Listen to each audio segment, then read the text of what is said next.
going. How's it going, guys?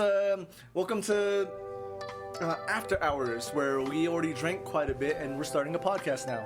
In case you didn't know what the name of the podcast is, it's After Hours. After when? Hours. Just kidding. Exactly. After where? Hours. After how? Hours. Makes no sense. Hey guys, so we're back. Another episode. Are we though? A little bit. A little bit. A little bit. So this week, our subject is spinoffs. Yeah. And, you know, we prepared a couple ahead of time again, so this might be another long episode. Yeah. Who knows? To be honest, I didn't have much to talk about spinoffs, but that might make it shorter. I don't know though. Yeah, but we tend to get off subject quite a bit, so you know, it is what it is. But yeah, for our random this week though, just to kick it off, to throw it out there.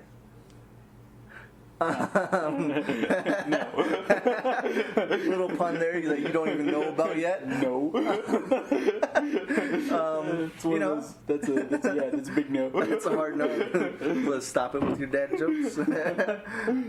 But yeah, disc golf. We've mentioned it here and there that we usually go disc golfing beforehand. But yeah, it's something we actually pretty much got into and enjoy very much. I think, well, at least I think Darren enjoys it. I enjoy it. Yeah, I don't know if I enjoy it yet, though. I know I do it. To be honest, I've played golf many times. Still don't like it. So yeah, well, let's start with you. Like, what got you into disc golf? That'd be you, actually. Oh no, you can't see this, but he's like signaling toward himself. He's like, "I got you." Got the weird ass smile on my face. Yeah. But no, it's an interesting game. It's a good game to have, like, if you just want to be out and exercise. I think get some good movement in there, especially here in Flagstaff, because you know it's a hilly place out here. A lot of trees. Mountainous place, I guess. Yeah. And you know, like the goals are like up and down the hill, zigzagging all across the way. It's rarely flat. Yeah, there's multiple courses in town.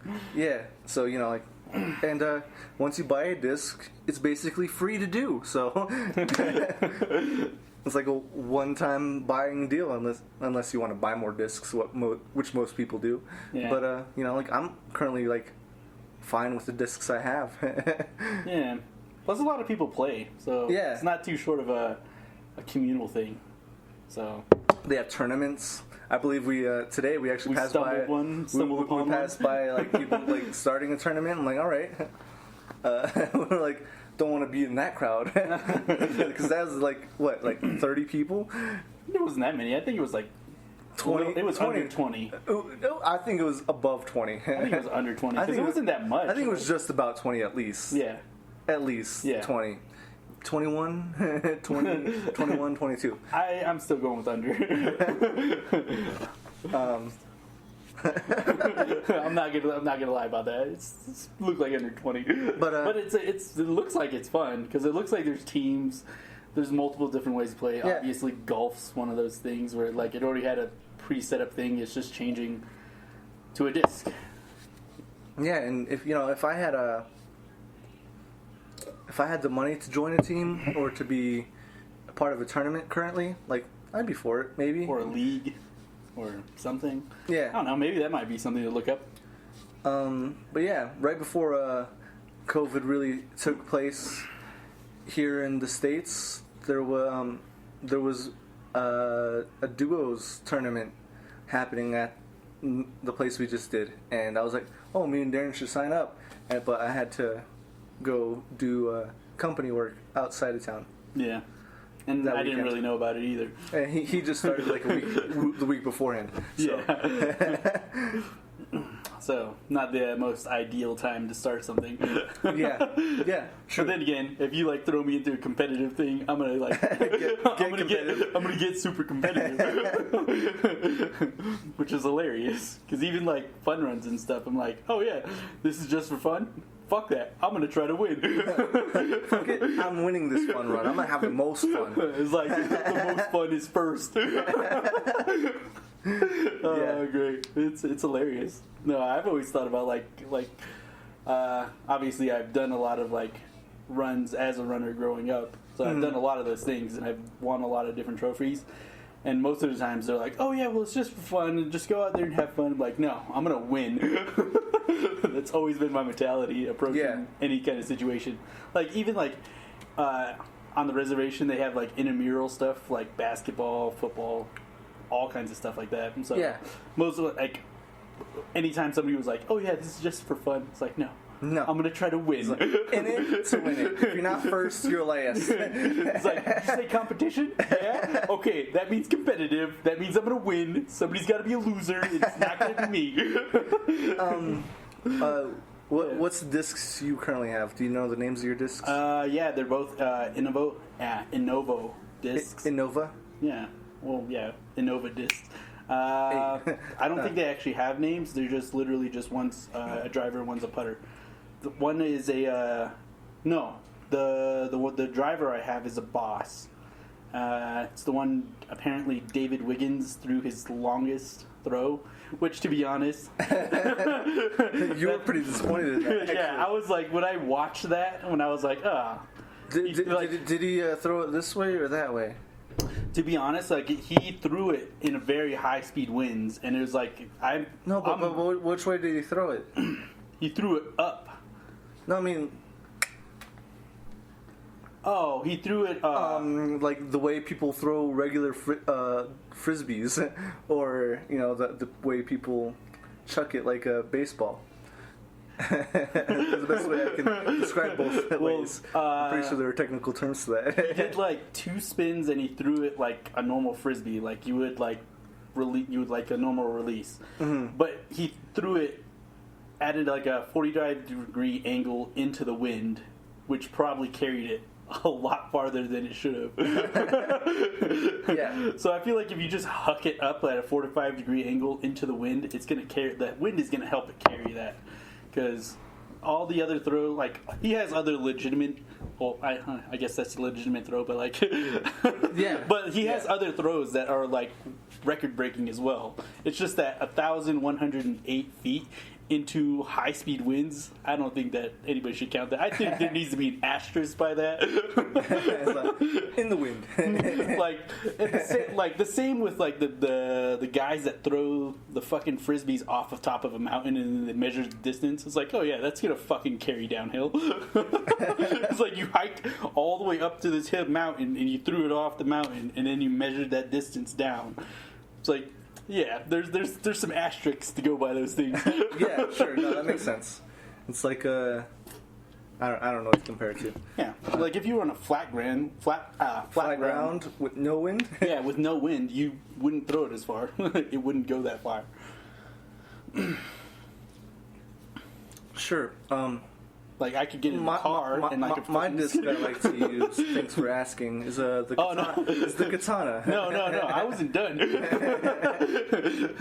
I was also looking at putters. I'm just kidding. But no, like the weird thing is like most putters are rated for like 400 feet, which is, to be honest, like a lot of like when I've been watching some disc golf play like tournaments and stuff. 400's like around the average for like. Course size, so it's like a putter could easily reach a maximum. Yeah, like easily set you up in a good position. Yeah, I'm pretty sure like most of the places around here are below 400. Like there's a few that are 500. Like, and I iterate a few, which is like there's like 3 or 4 in total in Flagstaff that are over 500. Yeah, but then again, we have like on our courses, there's a lot more trees than other places. Yeah, I think like I've only ever experienced trees. I've never really looked up other people playing courses, but like okay, go ahead. But yeah, like so all I've ever experienced is trees.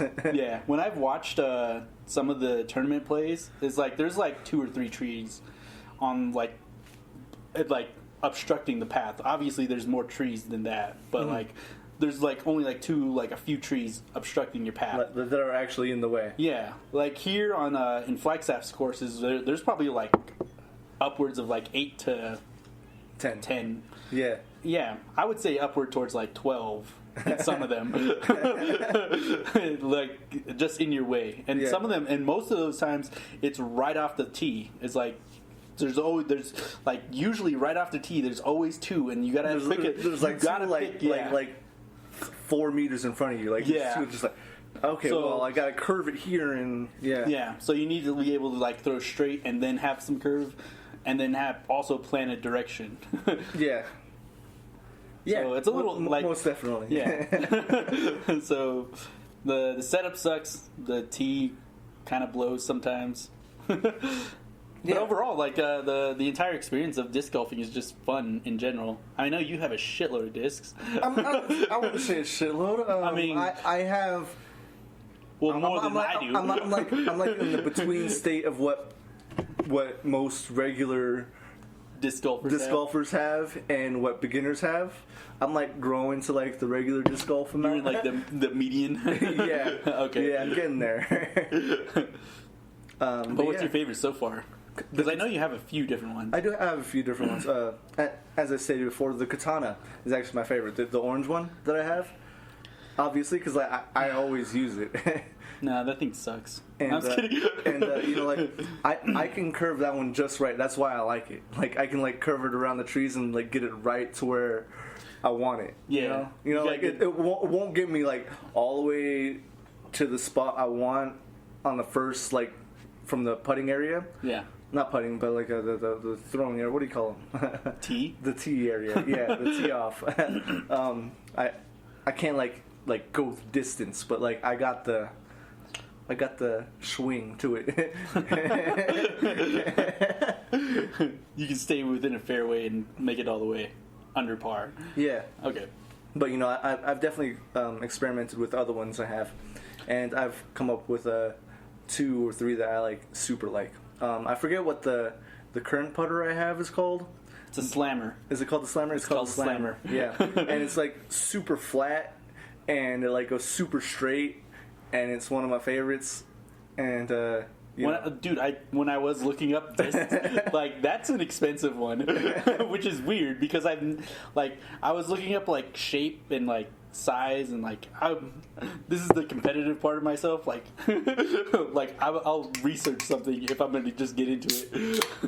So one of the things about the slammer is it's like it's got a flat top, it's aerodynamic, and it's also one of the few putters that has a 1, which is weird. For like curvature, and it's like, it doesn't have much curvature. It almost has 0 curvature. I think on mine it actually says 0. Yeah, and it's a weird thing, like when you see it, but like it's an expensive one, and I was like, I was like, why? But it's crazy. It's also discontinued. Is it discontinued? It is. Huh. Which is weird. I don't know why. I mean, maybe it's even like banned from tournaments and stuff? Yeah, from like tournament play, just because of like its unusual shape and advantage. But it's very useful. Yeah, it is very useful. So many different ways. Like I honestly, my putting stance is normally the pizza throw. And I don't know if that's a real throw, but it's a real throw. It's an actual throw. No. I don't know. I was taught it by people who actually like really played and have played in a few tournaments. Yeah. They refer to it as pizza throw. So I assume it's called the pizza throw. Okay. I've never actually played in a tournament, but like once I learned the pizza throw, I was like, I can make this very accurate. I can do this. Like this is something I can, you know, and I have, you know. To be honest, like the term I've heard the most is like literally a hyzer and an anhyzer disc throw, and I still don't know what the fuck that means. I mean, obviously it's got to do something with the throw and the curvature and the way that it flies. Yeah. Because those are obviously predictable movements of the disc and the way you're throwing it. But I still don't know what the hell it is. Sure. So, I haven't studied much into it. I just know I like playing it. You know, Like when I play by myself, I always like, I'm at a -1 by the end of the course. Yeah. And like some of the professionals are like -15, -20. Yeah. Apparently, and I'm like, something's wrong about the numbering of these things, you know? Yeah. If they're going that low, because like in golf they don't ever go that low. What do you mean? Do they actually go that low in golf? What do you mean? -15 to 20. Like the scoring? Do the professionals actually end in like -15 to 20? Yeah, scoring wise, they can go all the way down. Like I think the best I've seen like scoring in regular golf. In regular golf is like -28. -28. So it does go that low. Okay, so then maybe the scoring's not wrong then. But to be honest, like most professional like high professional games that I've seen in disc golf are like -40, like -30s to -40s. Which, to be honest, you could literally just like remove one par from everybody, and you could literally like get rid of 10 points right there. Yeah, it would still be 20 to 30. Yeah, it would still be like 20 to 30, and you could literally just take away one of the disc throws. But then again, it's like, I guess that would like throw. That would take away from eagles. Yeah, no. That would take away from like hole in ones, I guess. Isn't an eagle like more than a hole in one in golf? No. Is that not true? An eagle's still like a one you like after your first putt. So there's like a eagle, birdie, and then there's like. So there's the hole in one. There's the eagle. There's the birdie. There's a par. No. Well, then you're just like par plus after that. Yeah, because a par is 0, correct? Yes. Yeah. And then like if you were to go over par, you'd be like par 1. And that's just a +1. Yeah, that's just a +1. And then just a continuation from that. Yeah. Par 1, par 2, par 3. Yeah. And I mean, 3 hole in one. I know there's different like there's there's bogeys are over. Like it goes bogeys are like, so you got par, then you got 2 bogeys, and then you got over that as bogey. Sure.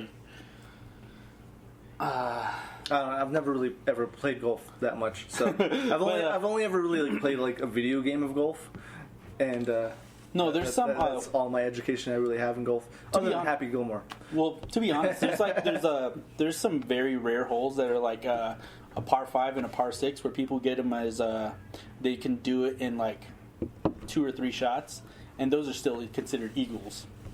Really? Yeah. Because those are still under 2. Yeah. Like, and then if you get like, obviously if you get like 2 birdies in a row, it's like a double birdie or a double eagle or some shit like that. Yeah. That's what those things are. And you just, but I know a hole in one is a golf term, and an ace is a, what do you call it? A disc golf thing. The ace is the hole in one, basically. Yeah, an ace is pretty much a hole in one. Okay, cool. Yeah. So, funny story about disc golfing. I know you've heard this already. Yeah. But my friend Eric, he was on the first episode of our podcast, Caveman, Basque, what have you. So he was disc golfing and he lost his putter, and so like normally people write on their discs be like their name and their phone number. Yeah. And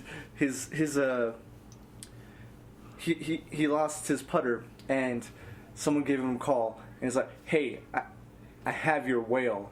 He's just like, "Excuse me?" Like, what? And his putter was called Whale. And he was like so caught off guard. He's like, someone just calls him, and he answers like, "Hello, I have your whale." I was like, pardon? Like, excuse me? Like, is this code? Who is this? They're like, your putter. I have your putter. Your whale putter. It's like, oh, okay. I just thought that was like one of the most funniest things I've heard like, in terms of disc golf. Yeah, no, the only other time I've ever heard that, it's like in Free Willy. I have your whale. I have your whale. I have your whale. But yeah, so disc golf. Try it out if you haven't tried it, and be safe about it in terms of COVID and everything, because it's weird times. Yeah. As we keep bringing it up, I guess. The only thing I wish they had in like disc golf is like those little go-karts. Oh yeah, yeah. Just like, it would never work. We'd have to carry the go-karts everywhere, and I would hate it. No, that's only here though. That's only. I mean, that's true. Yeah. That's true. But because most places actually have like actual courses where they're literally just like grass. There's like green. It's green, and then there's like actual trees that mark the the out of bounds. But here would be a nightmare because we have nothing but lava rocks everywhere. Cinders, yeah. So yeah. Okay, so let's move away from the random. Yeah. I think that was a good enough, like, 15 minutes maybe? 5, 10? We're not timing it. Who's counting at this point? Our last podcast was the longest podcast. Let's not try to beat it. Yeah, let's not. So what do you want to start with? We go with movies. Yeah, movies is kind of the easiest one. Yeah. So, again... This week, what we're talking about is spin-offs. And, do you want to go first, or can I go first? I mean, you can. Okay. The first spin-off I have written down, or let's go over the mentions real quick. Yeah. Okay?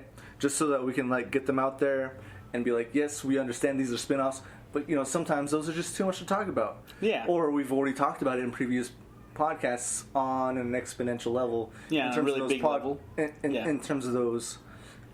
subjects. So those are going to be things we just mentioned on the subjects we have, because we're getting so deep into the podcast where things are all also like reoccurring, and we don't want to talk about the reoccurring stuff a little too much, and you know. Yeah. So yeah, that's just a quick explanation into why we have mentions. But this is not a reason why it's on the mentions. But what I have in my mentions is comic book movies in general that deal with spin-offs. Yeah, like all of the Marvel comics and DC. like in terms of like the cartoon movies or the. See, the one that I was really curious, like, aside from like comic book movies, obviously they're all spin-offs of like comic books. Yeah. But the one I was thinking of was the M. Night Shyamalan movies, where it's like Unbreakable, Split, and Glass. Yes. Like, I don't know if... I mean, it's obviously a trilogy. The first one seemed like spin-offs, but they connect at the end. Yeah. And it had such a big timeline between all the releases, it almost seemed like a split, like a spin-offs. But it's obviously a trilogy. Pun not intended, but great it's there. Yeah. And the fact, like, and it's weird too, because it's also based upon, like, comic books in general, but not on a comic book. On a comic book, yeah. Yeah, but that's what I have down for my mentions. What do you have down for your mentions? The Star Wars trilogy. Star Wars trilogy? Just as a mention. You just want to mention it because obviously the first three, they ended a series. Yeah. And then they had to go back. There was the prequel. And then they came up. And then there was the they do Solo. They do actually have like actual spin-offs of the series, which was like, yes, the Han Solo thing, Rogue One, and I think there's one more, but I'm forgetting what it is. I can't recall. Those were the only two I could recall. Like right at this moment. Yeah. There's probably another one. I think there is. I don't know if there is. Yeah. If you're calling the afterquels, what are they called? Prequels, sequels. I guess they're sequels. I mean, they're all sequels. I mean, the sequels to the first trilogy that we were introduced to. I think that's one of the first prequel trilogies. There's the prequel trilogies and there's a sequel trilogy. Yeah. So, I don't know. Whatever. Move past it. So, the first movie I have down is Prometheus, which is a spin-off of Alien. Yes. Which was like was it 70s or 60s when it came out? One of the two. I think it was 80s movies. Man. I'm pretty sure it was 70s actually. Yeah, maybe late 70s. Yeah, that's what I was gonna say. It might be late 70s into the 80s. But I definitely remember that as an 80s movie. But Prometheus, supposed to be a prequel to the movies, and obviously a really good adaptation of the entire thing. I really liked Prometheus. Right? Yeah, it was a full through and through movie that was a standalone that could be really good even if it came out today without it being connected to Alien, you know? Yeah, like and that's the thing. I think that was a great idea about like the marketing of it was that they didn't say that this is a prequel to Aliens. Yeah, they didn't mention shit about it. They didn't emphasize that at all. Yeah, it was just its own thing, and then it became. It was amazing. It was like, this is a prequel to that. Yeah, and but the whole thing about it though, people were really pressuring. Is it Ridley Scott? I think it's Ridley Scott to incorporate the xenomorphs super early in his process of the movies. Because they didn't really do the actual xenomorph in the movies until the second one. Because there's only two, right? Yeah, apparently? It's like once you finally encounters the race that because he wanted like to spread it out between four, and then in the fourth movie he wanted to like actually produce the xenomorph. Yeah, and that was his whole idea behind it. Because he wanted to have like full stories behind it, but like. And to be honest, I'm kind of like confused about the entire storyline because they were like a superior race.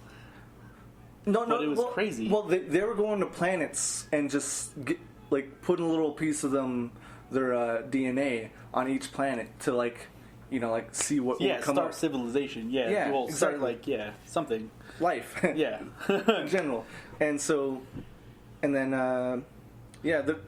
That's a whole story. That is its a whole story. But yeah, Ridley Scott really wanted to pan it out to be like a whole trilogy or quadrilogy of movies that would you wouldn't see the actual xenomorph until the fourth movie. Yeah. But I believe producers and the companies he was going with really pressured him to hey, people really want to see the xenomorphs in the next movie. Let's do that. And, I like the first movie better than the second one. Aliens or the Prometheus? Prometheus, and then there's Prometheus 2. I forget what it's called. What is it called? I forget what it is, too. Because they have, all the... Some of the characters that are directly related from Prometheus into the second one. And then the Xenomorph is produced through that because... I don't know.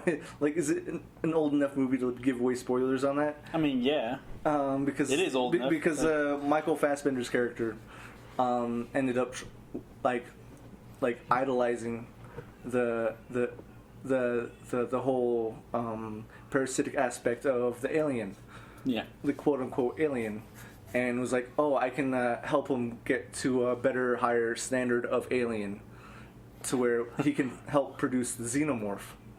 And so then he was messing with the genetics of the alien, and then when people came to see what was going on, they're like, hey, we're here to colonize again. And it's oh, hey, I'm here.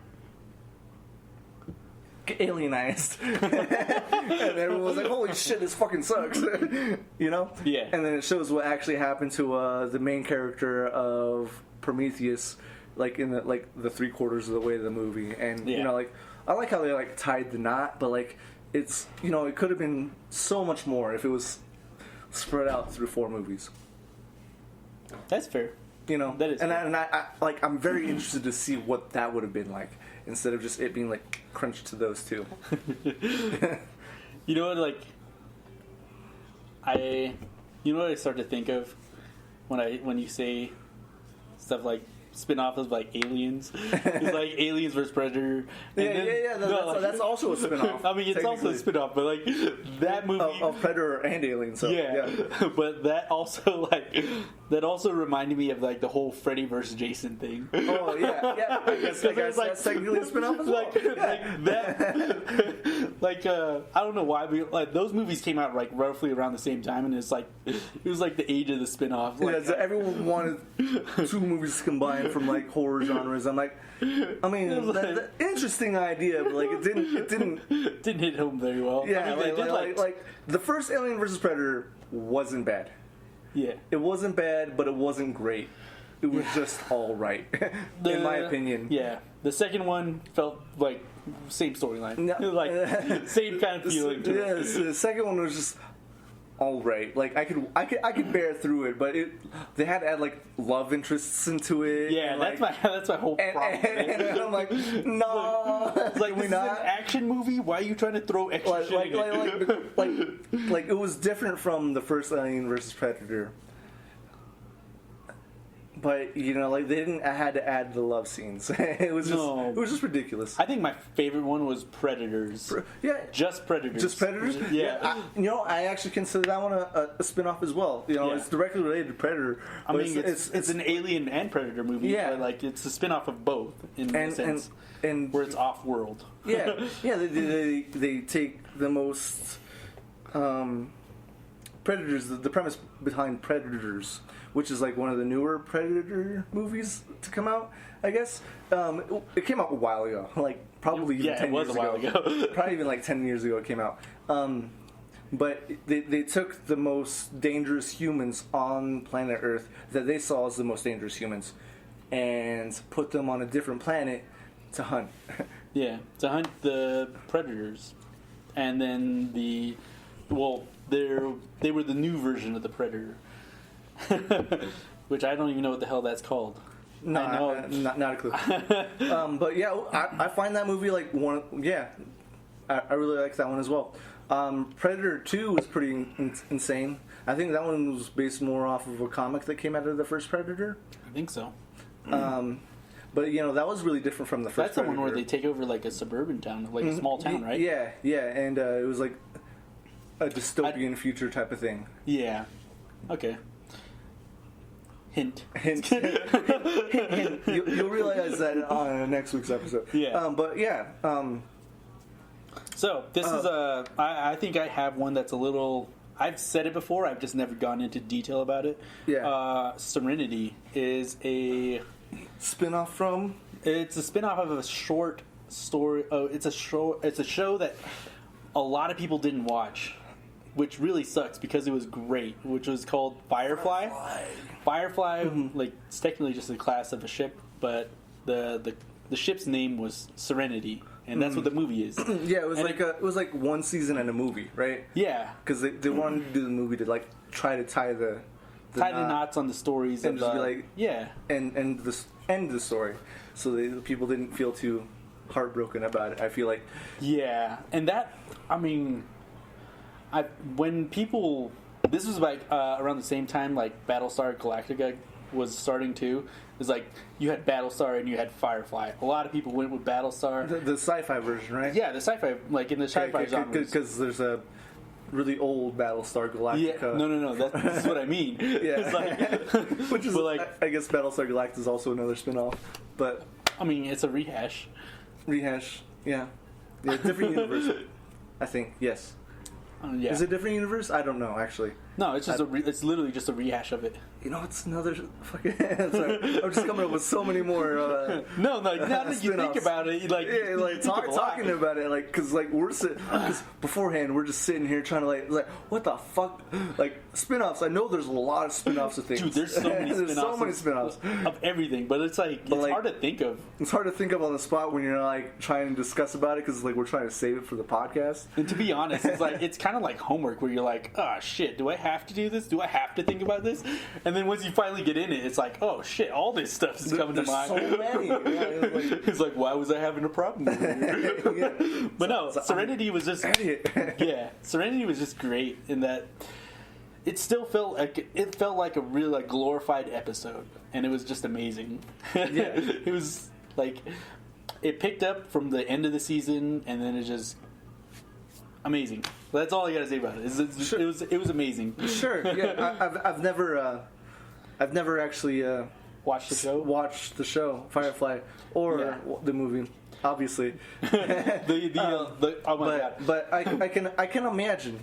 Yeah, if you can appreciate watching a show that had so much depth to it that it literally obviously season 1's always story building. This thing had story building on top of I've seen the actors that came from that, and they're all really big now.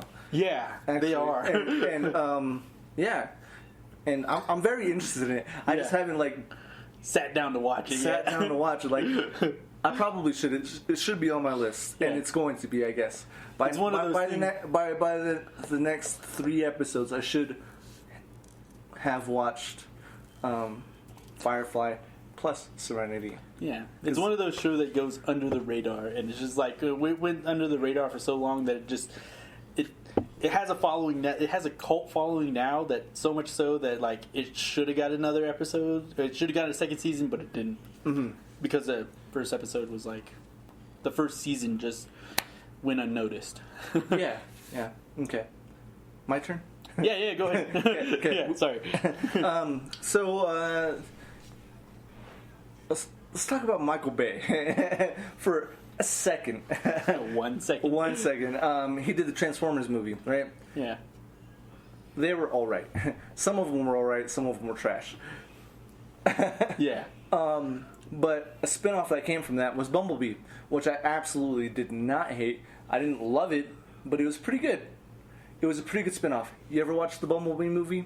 Yes. It's like the one that happened in the 80s ish, and like currently like within the past 5 years, there's been a whole like, oh, let's revisit the 80s like. Yeah, it's area, kind of like a prequel to how like Bumblebee came onto the planet. Came on the planet Earth. Yeah. You're right. Yes. And that's something I didn't hate, actually. I enjoyed the movie. I watched it all the way through. I paid attention. I probably looked at my phone 3 times, which is saying a lot, I guess. And yeah, like I enjoyed it thoroughly. Yeah, it's a weird thing. You didn't like it? Not really. At that point, like, I watched it, but at the same time, like, Transformers was kind of like a dead thing to me at the time. So I was just like, I just went. I went to watch it just to have okay, I got reference. I didn't watch it until like 2 years after it came out. So I do that a lot. I go to watch things that like even though like kind of like begrudgingly to just to have a frame of reference to something. Yeah. Of course, yeah. No, I get that. I do that sometimes too. Like, what the fuck, The Hunger Games. Like, I watched all 3 and four in theaters. Just because I started with the first one, and I watched the second one. I'm like, might as well. Yeah. That's how I felt with the last 2. But I didn't hate the last 2. To be honest, series like that just make me like turn off towards like trilogies.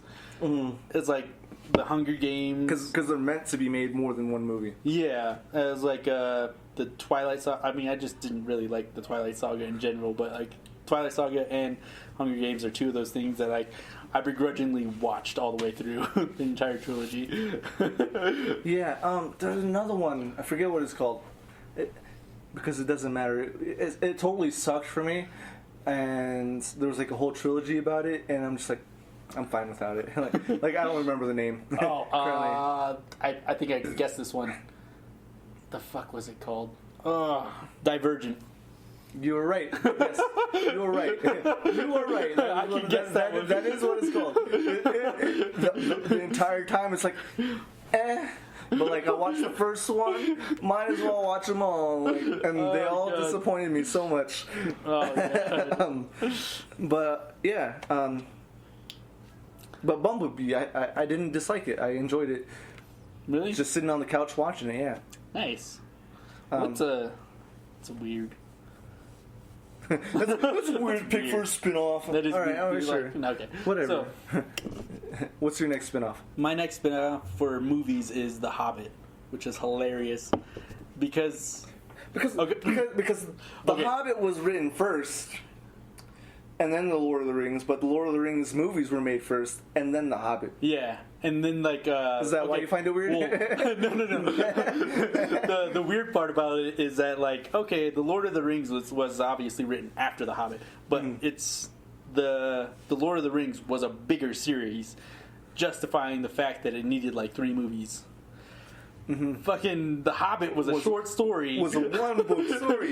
It's technically a short story that turned into like 3 fucking movies. 4. 4 is a 4 movie. It is 4 movies. It is 4 movies. 4 fucking movies. and they messed up a lot of the story. They added a shit to the story, and then they ruined a lot of the story. They ruined a lot of the story, from what I hear. I've never read The Hobbit. I have never read The Hobbit, but I didn't enjoy the ending. No. I didn't enjoy the ending. The Battle of the Five Kingdoms? I really enjoyed the first two movies. The first two movies were pretty. Like, the first movie was great. The second movie pretty good, but in the first movie, the whole timeline of where Gandalf knows that Saruman, not Saruman, but the Eye, what's his name? Is it Saruman? And Saruman's the other wizard, right? Yeah. The other motherfucker. Sauron. Yeah. Like, so it messes with the canon of him knowing when Sauron is actually a part of, like, the story. Yeah. And it totally messes with the canon of, like, the first trilogy of the movies that came out. Yeah, and how epic the battle between 5 nations should be. Yeah, and you know, it's like you just ruined, like. I'm like this. Not to say the battle was bad. It was just like it was supposed to be one of the most epic battles. Even the last battle in the last. It was supposed to be greater than the battle in the Lord of the Rings book, and it falters. I mean, battle between 5 kingdoms, and it wasn't. It's lackluster in general. But yeah, the Hobbit is a halfway decent spin-off. Only because the first part of it's good. Yeah. They did it I mean, it was a decent job, yeah. Like the cinematography, great, right? Like, yeah. Peter Jackson, you know what you're doing. Smaug. But the story just went too far off, I feel like. Yeah. They took a lot of liberties with those, with just making it's a cash grab. Also, here's Legolas before we even heard of Legolas. Yeah. Legolas is at this point in time. Yeah, definitely a cash grab for that for that series. Yeah. Fun fact about that movie though. There's a point where what is his name? Ian something, the guy who plays Gandalf. Yeah. He was in a green screen room by himself trying to act. And he literally, like, I heard, this is a story I heard, I'm not sure how true it is, but he actually literally broke down crying saying, like, this is not why I got into acting. To be in a room with green screens. Yeah, just trying to act by himself, yeah. And I could understand that. Yeah, and to be honest, like, most of everything other than what they actually shot in, like, New Zealand is green screen. I would believe that. Do you have any more? Mm-hmm. Okay. I have one more. And, you know, this kind of goes back on, just a little bit back on, like, all the things I said about, like, comic book movies. Like, yeah. But, you know, there's one that really stands out to me, which came out very recently, last year, actually, which is The Joker. The one with Joaquin Phoenix. And I thought that was a magnificent movie. There are little plot holes in, like, who the Joker actually is in that movie. You know, like in terms of, like, him being, like, very super intellectual as a mastermind that can overthink Batman sometimes. You know, like... No, he was supposed to be, like, the counterpart to Batman, where he's, like, almost on the same intellectual level. Yeah. And like... Okay, let's touch on this basis first off, just so... Because I don't have to talk about it later, but, like... In that movie, he does not portray any of those traits. No, he doesn't. Like, you know? The weird thing to me in that movie is, like, it starts to portray, like, the justification of the Joker. Of why he's the Joker, yeah. How he turns into the Joker. My only problem with it is that he doesn't have the intellectual prowess to be somebody who could stand up to Batman.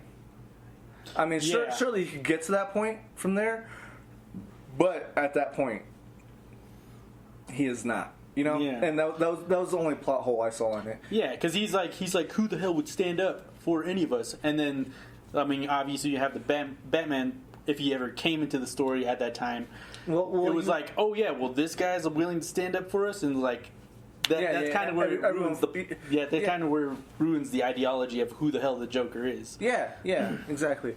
And then, like, I'm pretty sure at some point the Joker's just like, oh, like, I'm just a fucking asshole who's pretty smart at doing things I do. Yeah. You know?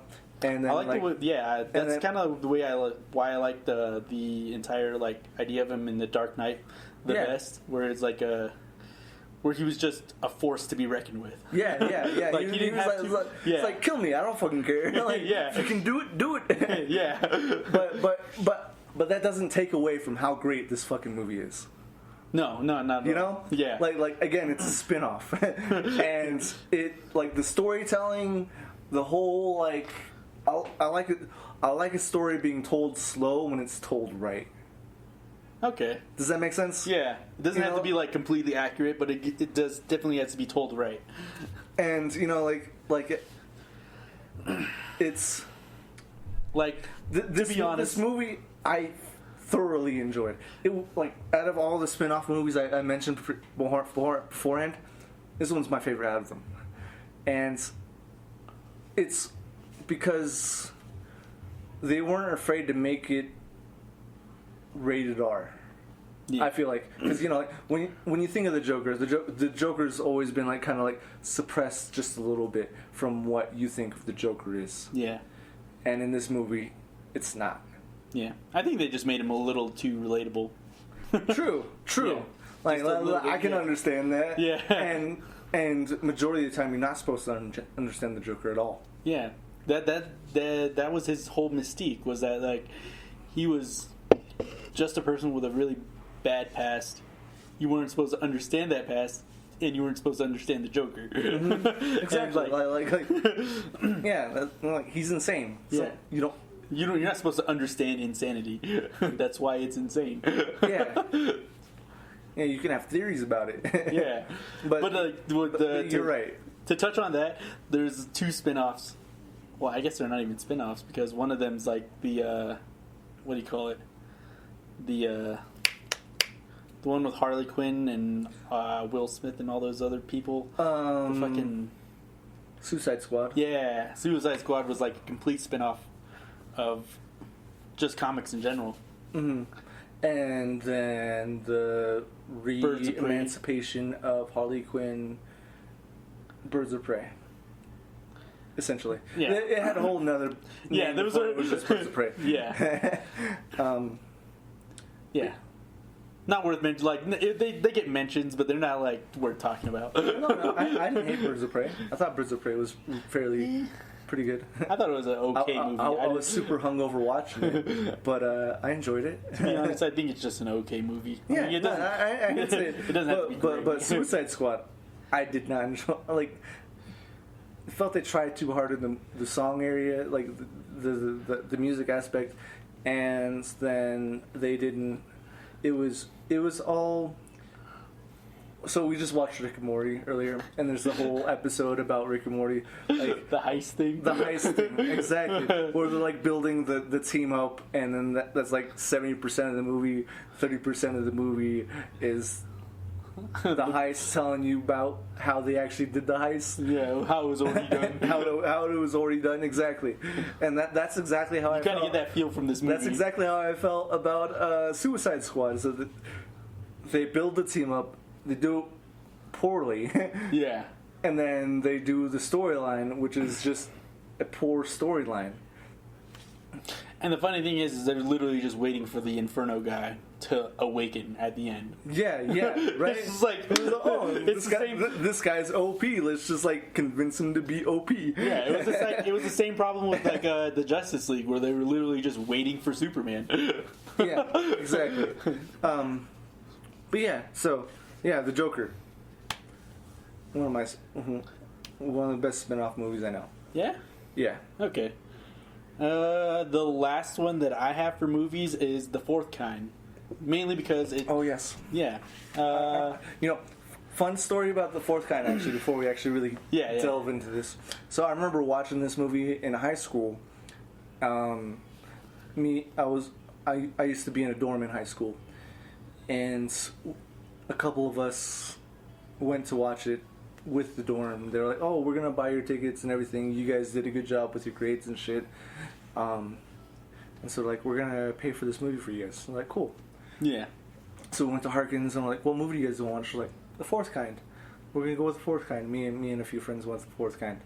We watched it, like when I watched it, I'm like, this shit's pretty. It hits. Like it was like a mockumentary type of thing. Like it makes it feel a little more real, a little bit. Yeah. And then like you hear the tape, and then there's the screams, and then there's like it's like, oh, that's pretty intense. Yeah. And everything. So we go back to the dorm, and like there's a whole thing about 3 a.m. Yeah. With the fourth kind. I remember sleeping in my room. I wake up in the middle of the night. I look at my clock. It's 3:03. I look up, and I used to have a poster on top. Oh shit! I used to have a poster on top of my on the roof that was above me, and I looked at the 3:03. I looked right back up, and it just fucking rolled up. right when I looked at it, I'm like, "What the fuck is wrong with this?" And then I just got up, took a shower. It's like something's fucking with me. No. So I just got up, took a shower, like a fucking hot shower, and tried to go back to bed. That was my first experience with the fourth kind. It's hilarious. A lot of and that's the weird. I think that hits home for a lot of people because 3 a.m. is supposed to be one of those times. Where it's like... I'm pretty sure we mentioned this too, the witching hour and the whole... But to be honest, it's and stuff. It's if you look at just sleep, a lot of people's sleep cycles, there's there's this idea of 4-hour intervals in your sleep cycle where you're supposed to hit 2 times you're supposed to hit your lowest lows. And that's in between this 8-hour cycle. But also within that 8-hour cycle, you have... these really low points, and 3 o'clock is usually that time that people have they're most susceptible to noise and all this other stuff, and that's usually 3 a.m. for people, which is a little odd, but it also explains why people wake up at a lot of people wake up at 3 o'clock in the morning. Sure. I mean, normally I usually wake up around 4. Yeah. And then I remember hearing about. Well, this goes way too off course. way too off course. But anyway, we're talking about fourth kind. The fourth kind, yeah. Well, so we're gonna go. Movie. Yeah. So as a spin-off movie, the fourth kind was supposed to be a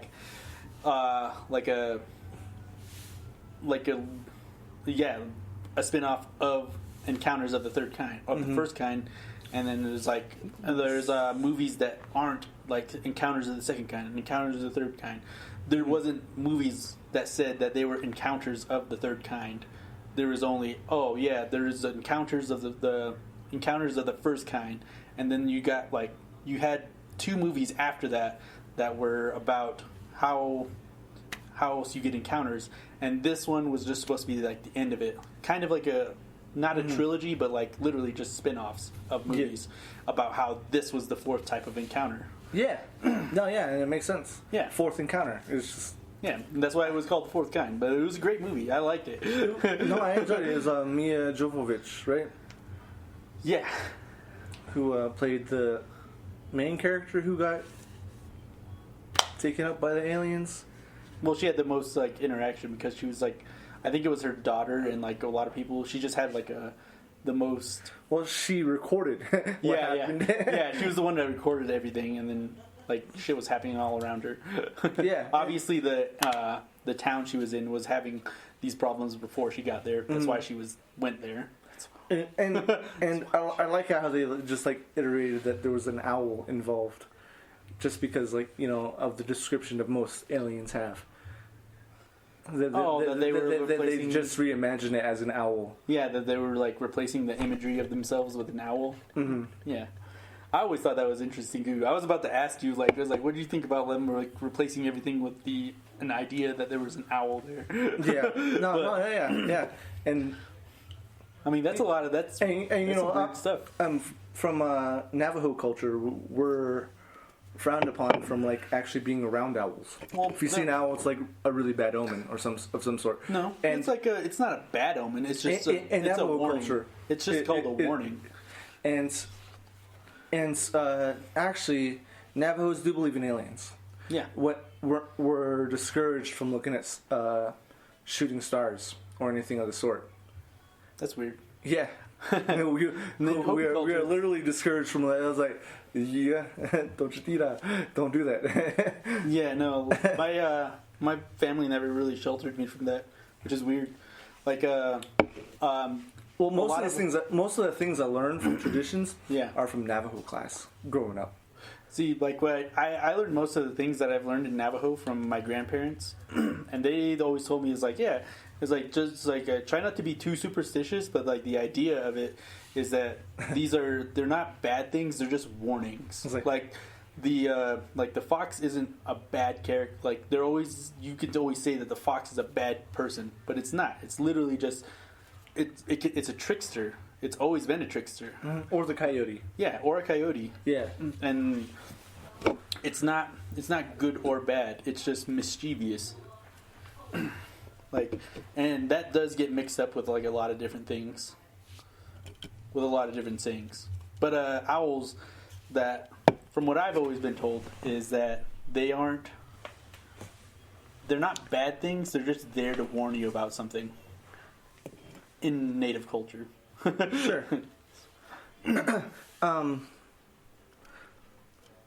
I think we're gonna have to take a quick break. Battery's running low on the recorder, so we're gonna take a quick break. It's break time, and we're back, and we're moving on. Are we though? Yes, moving on to TV, and I feel like I accidentally put a little too much for TV. Yeah. Well, in terms to talk about, because stuff. Again, let's do the mentions. Yeah, let's first. Let's get rid of the mentions Let's first. start with the mentions first. I'll go with my first one because I don't know much about it, but I enjoy the TV show that came before it, which is Frasier, and the spinoff from Frasier is Cheers, and I thoroughly enjoy Cheers. Yeah. I thought Cheers is a great TV show that holds up today. And that's all I have to say about that. I think the best thing I got for a mentions is Clone Wars. Just Clone Wars in general. Like, just the animated version of, like, the Clone Wars. Yeah.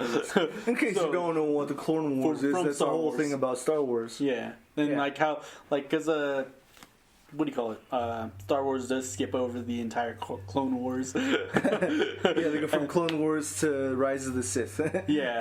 And then it's just like, okay, oh, damn. I missed something here. Yeah, yeah, you missed the entire war. But no, the Clone Wars was I thought that was a great adaptation to the Star Wars saga. Sure. Okay. What should we start with first? Let's do something you and I both understand. Yeah. And enjoy, which is the spin-off in Marvel series on Netflix, like Daredevil, Luke Cage, The Defenders, The Punisher, and Jessica Jones. The Defenders series. Also, Iron Fist. Is it Iron Fist? Iron Fist. Yeah. And I don't know. I don't like. You're gonna say something about it. I know you're about to say something about it, but I don't know why everyone hated on the Iron Fist. I actually really enjoyed the Iron Fist. I agree. To be honest, I agree. I don't know why people didn't. I mean, I can understand that he was whiny the entire way through the first one and whiny through the second one, but it's like it was still good story. That's character development. Like it had such good lore to it. Yeah. Like out of all the series, of all the other ones put together, his lore was the most interesting. Yeah.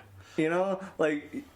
He went to a whole Shaolin temple and everything, learned shit. He became the Iron Fist, came back to New York, what?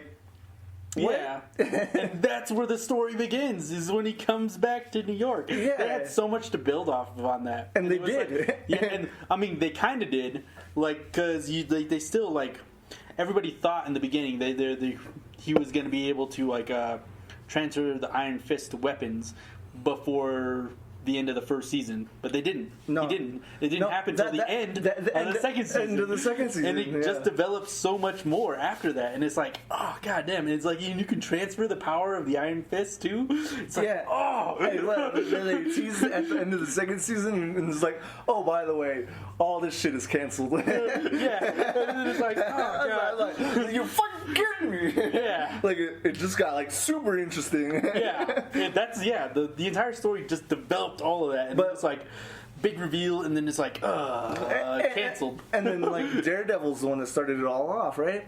And Daredevil had 3 seasons, and each one enjoyable. I really enjoyed it. What's his face from that one movie? Who plays Kingpin, right? Oh, okay. I don't remember his name. Yeah. I really don't. To be honest, I don't either. But he's a magnificent actor. And it shows throughout these Netflix shows. Because I believe he appeared... Really? Like, I didn't really like him in his first season of it. But, like, I can see his growth? After the 5th season, I believe, was when he was reintroduced. Whenever he was reintroduced after he went to prison, and then you had like a gap between that time. Mm-hmm. When he was reintroduced, that's when I felt like he had a lot more depth. Well, they were obviously like character building him. Yeah, the entire time. Yeah, well, he had more depth, and he hit that depth a lot better as an actor. Yeah, I can't imagine many actors being able to like pull off what he did. Yeah, you know, like his facial expressions, the way he like has the little irritation in his look, and everything. You know, like, but Daredevil as a series, magnificent. Luke Cage, I really enjoyed it. So did I, actually. It was one of my favorites. I really liked it. I really liked the story behind it, how he became Luke Cage, and like given I don't read comic books, okay, and that's the first thing I have to say. Me too. That's the first thing I have to say. I don't read comic books, but I do enjoy lore, like understanding things. Like that's why I play Destiny 2. I'm not getting into this too. Luke Cage, understanding lore is understanding lore. Like that's one of my favorite things about like getting into like TV series. Yeah, seeing what the hell's canon and what's not. Yeah, it's like how did this happen? Why is this person like this? Yeah.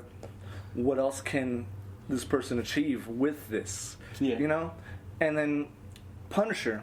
Actually, like I said, Iron Fist was one of my favorites. Yeah. The Punisher is my favorite. Yes. In terms of the series. Defenders itself is just 4 of the concepts. Punisher isn't a part of it, which is weird. No. Like, I wish he was, but he's not.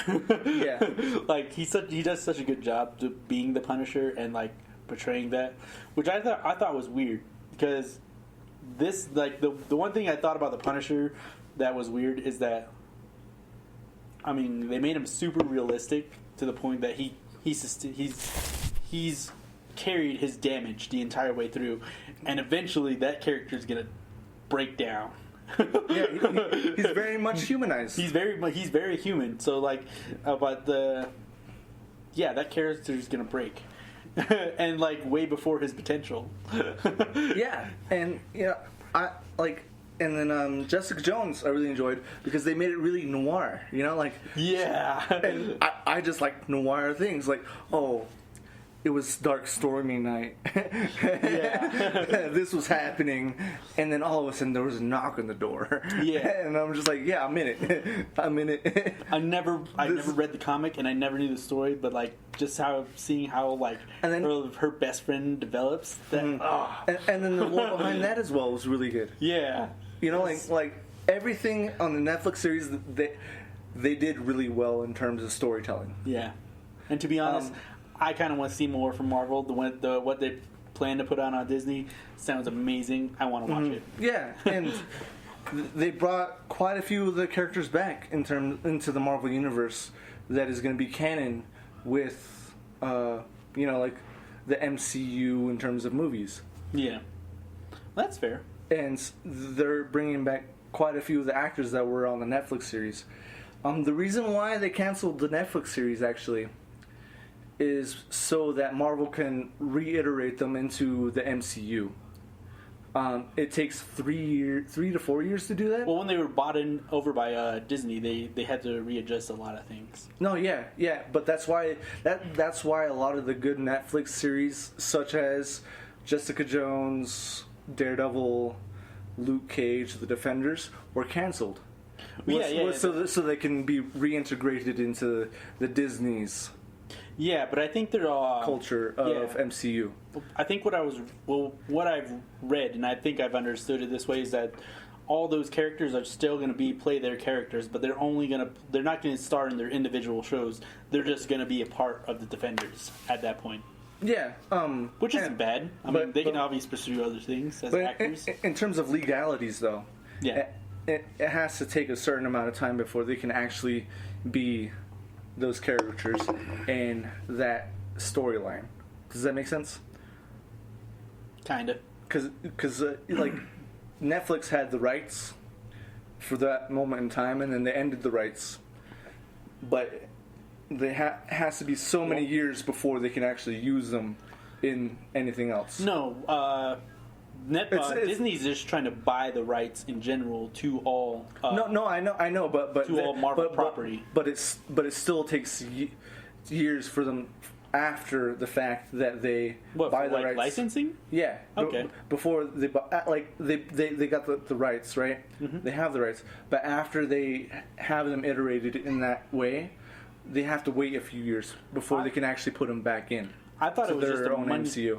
To be honest, I thought it was just a money issue between Disney, that they didn't have enough money to actually buy all the concepts, which is why they were gradually buying back a lot of their concepts. No. A lot of the Marvel and Star Wars concepts. No, it's just the whole legality thing. I didn't know that. Actually, but yeah. Other than we're talking about TV, right? Yeah, we're still talking about TV. So continuing off of Marvel. Yeah. Agents of S.H.I.E.L.D. Marvel's Agents of S.H.I.E.L.D. The first 2 to 3 seasons, really good. I really liked them. They started going off a little bit after that, but this new season they're coming out with, where they go back in time, spoilers, I'm really enjoying, because they go from the 30s to the 50s to the 60s, 70s, and 80s. How they pretty much developed S.H.I.E.L.D.? Because I've never watched the series. No. The main characters from the first point of Agents of S.H.I.E.L.D. Yeah. Are going back in time to try and save S.H.I.E.L.D. from being destroyed from Chronicoms. And if you don't know what Chronicoms, too bad. If you don't know what they are, that's too much spoilers. And if you don't know what those are, I'm not going to go into a whole explanation about that. But yeah, it's probably a lot of spoilers. To be honest, I don't know anything about it. I haven't watched even one episode. But all I'm going to say about that, I guess it's just technically a mention again. But it's if you haven't watched it, power through the 4th and 5th season to this season, and it's it's still good storytelling. Still magnificent storytelling. When they're doing a Civil War, right? And they realize Hydra has infiltrated S.H.I.E.L.D. Yeah. Right after that movie happens, it was in the middle of the season of Agents of S.H.I.E.L.D. and they incorporated Civil War coming out into that. That's amazing. So I kind of got a question. Do they? I know Marvel has another concept that's also out. That's Agent Carter. Mm-hmm. Does she get any cross? Just any cross integration into the show at all? Into our Agents of S.H.I.E.L.D.? Yeah. As far as I know, only this season, but not really. Not too much. Okay. Mm-hmm. Yeah.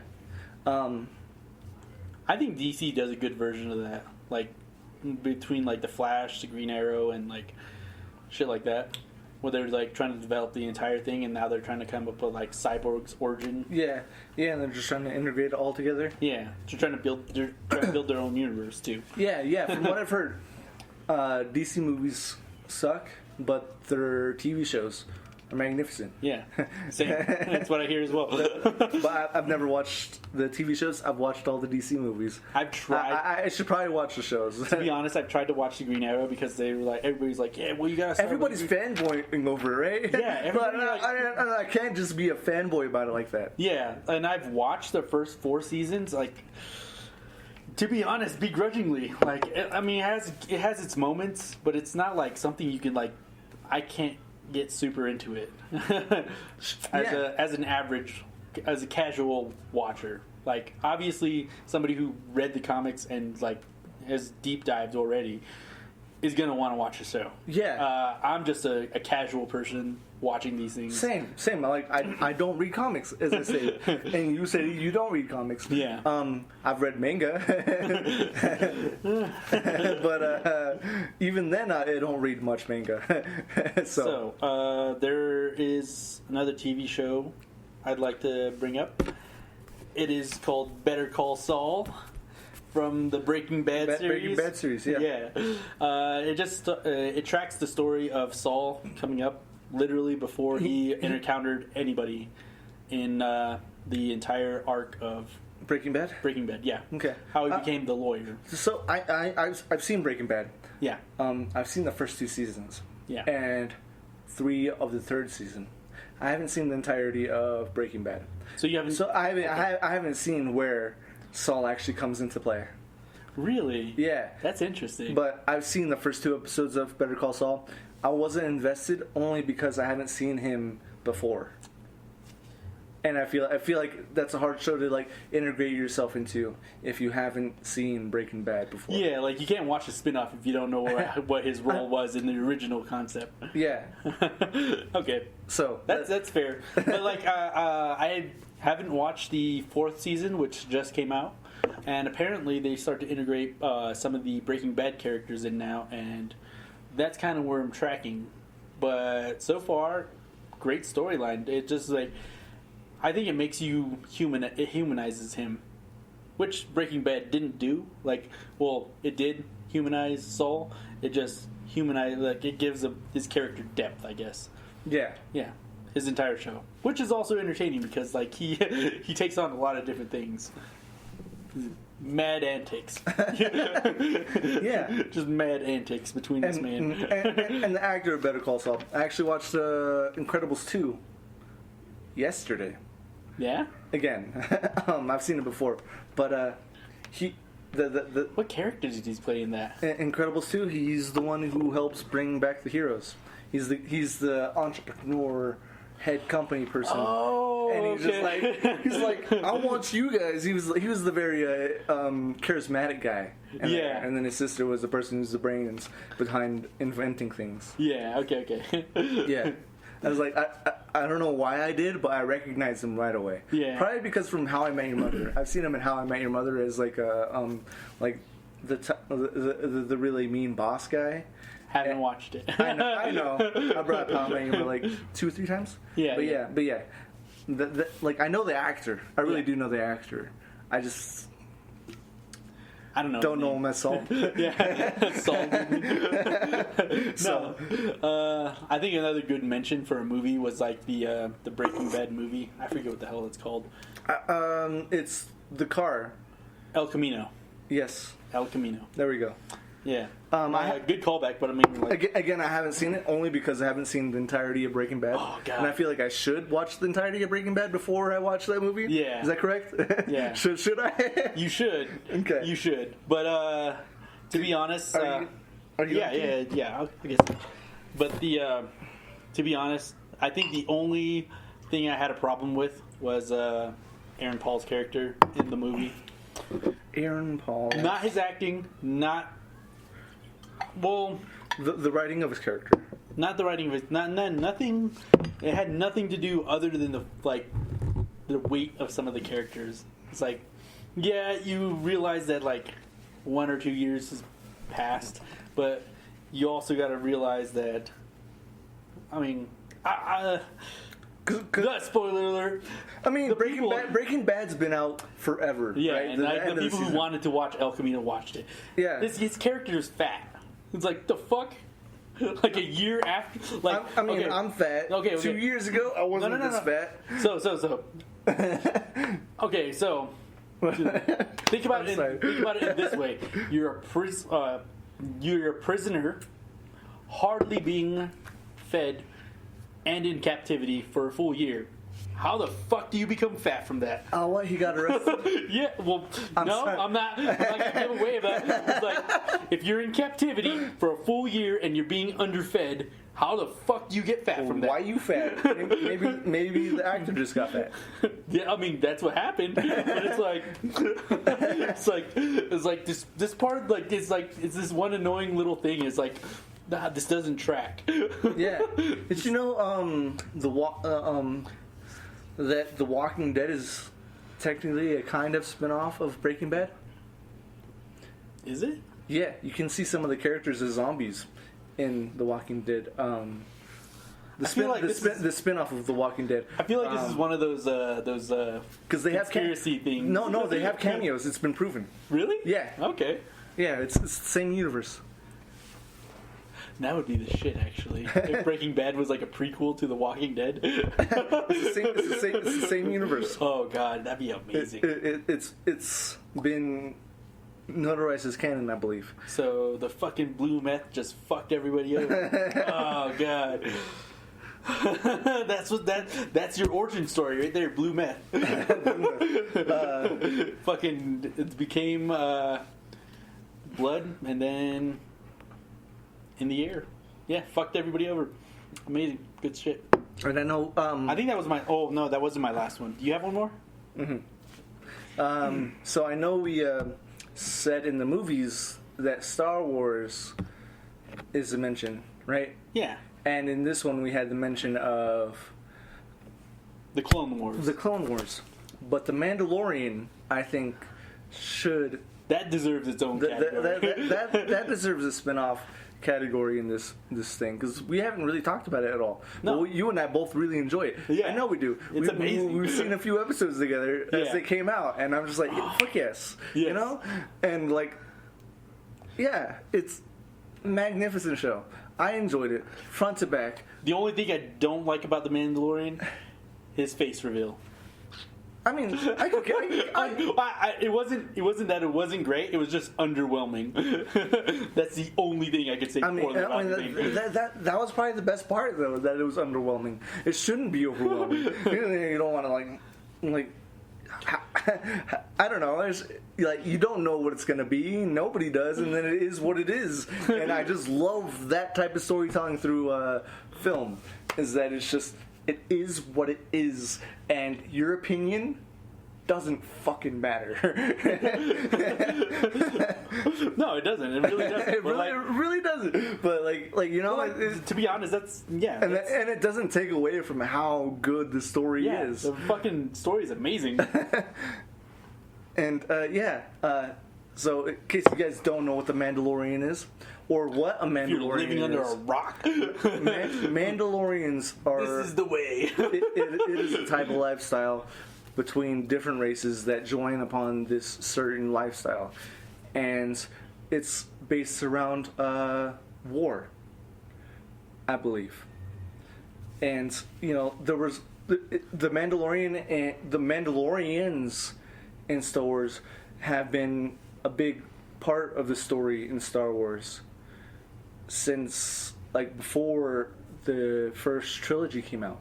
I think that what makes the Mandalorian so great is that they are the race that is literally doesn't have a side, but they're so influential on both sides. But it's technically not a race; it's a religion. Well, okay, so the religion is it's a part of both sides of it's part of the light and the dark side, but it's an individual choice upon the Mandalorian, whoever they are.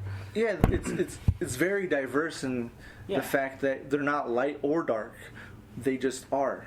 Yeah, and how they are a thing, and how they exist in this world of like two different superpowers, and they compete solely as like they're on the same level as like almost on the same level as Jedi or like Sith Lords, and they're like they're powerful.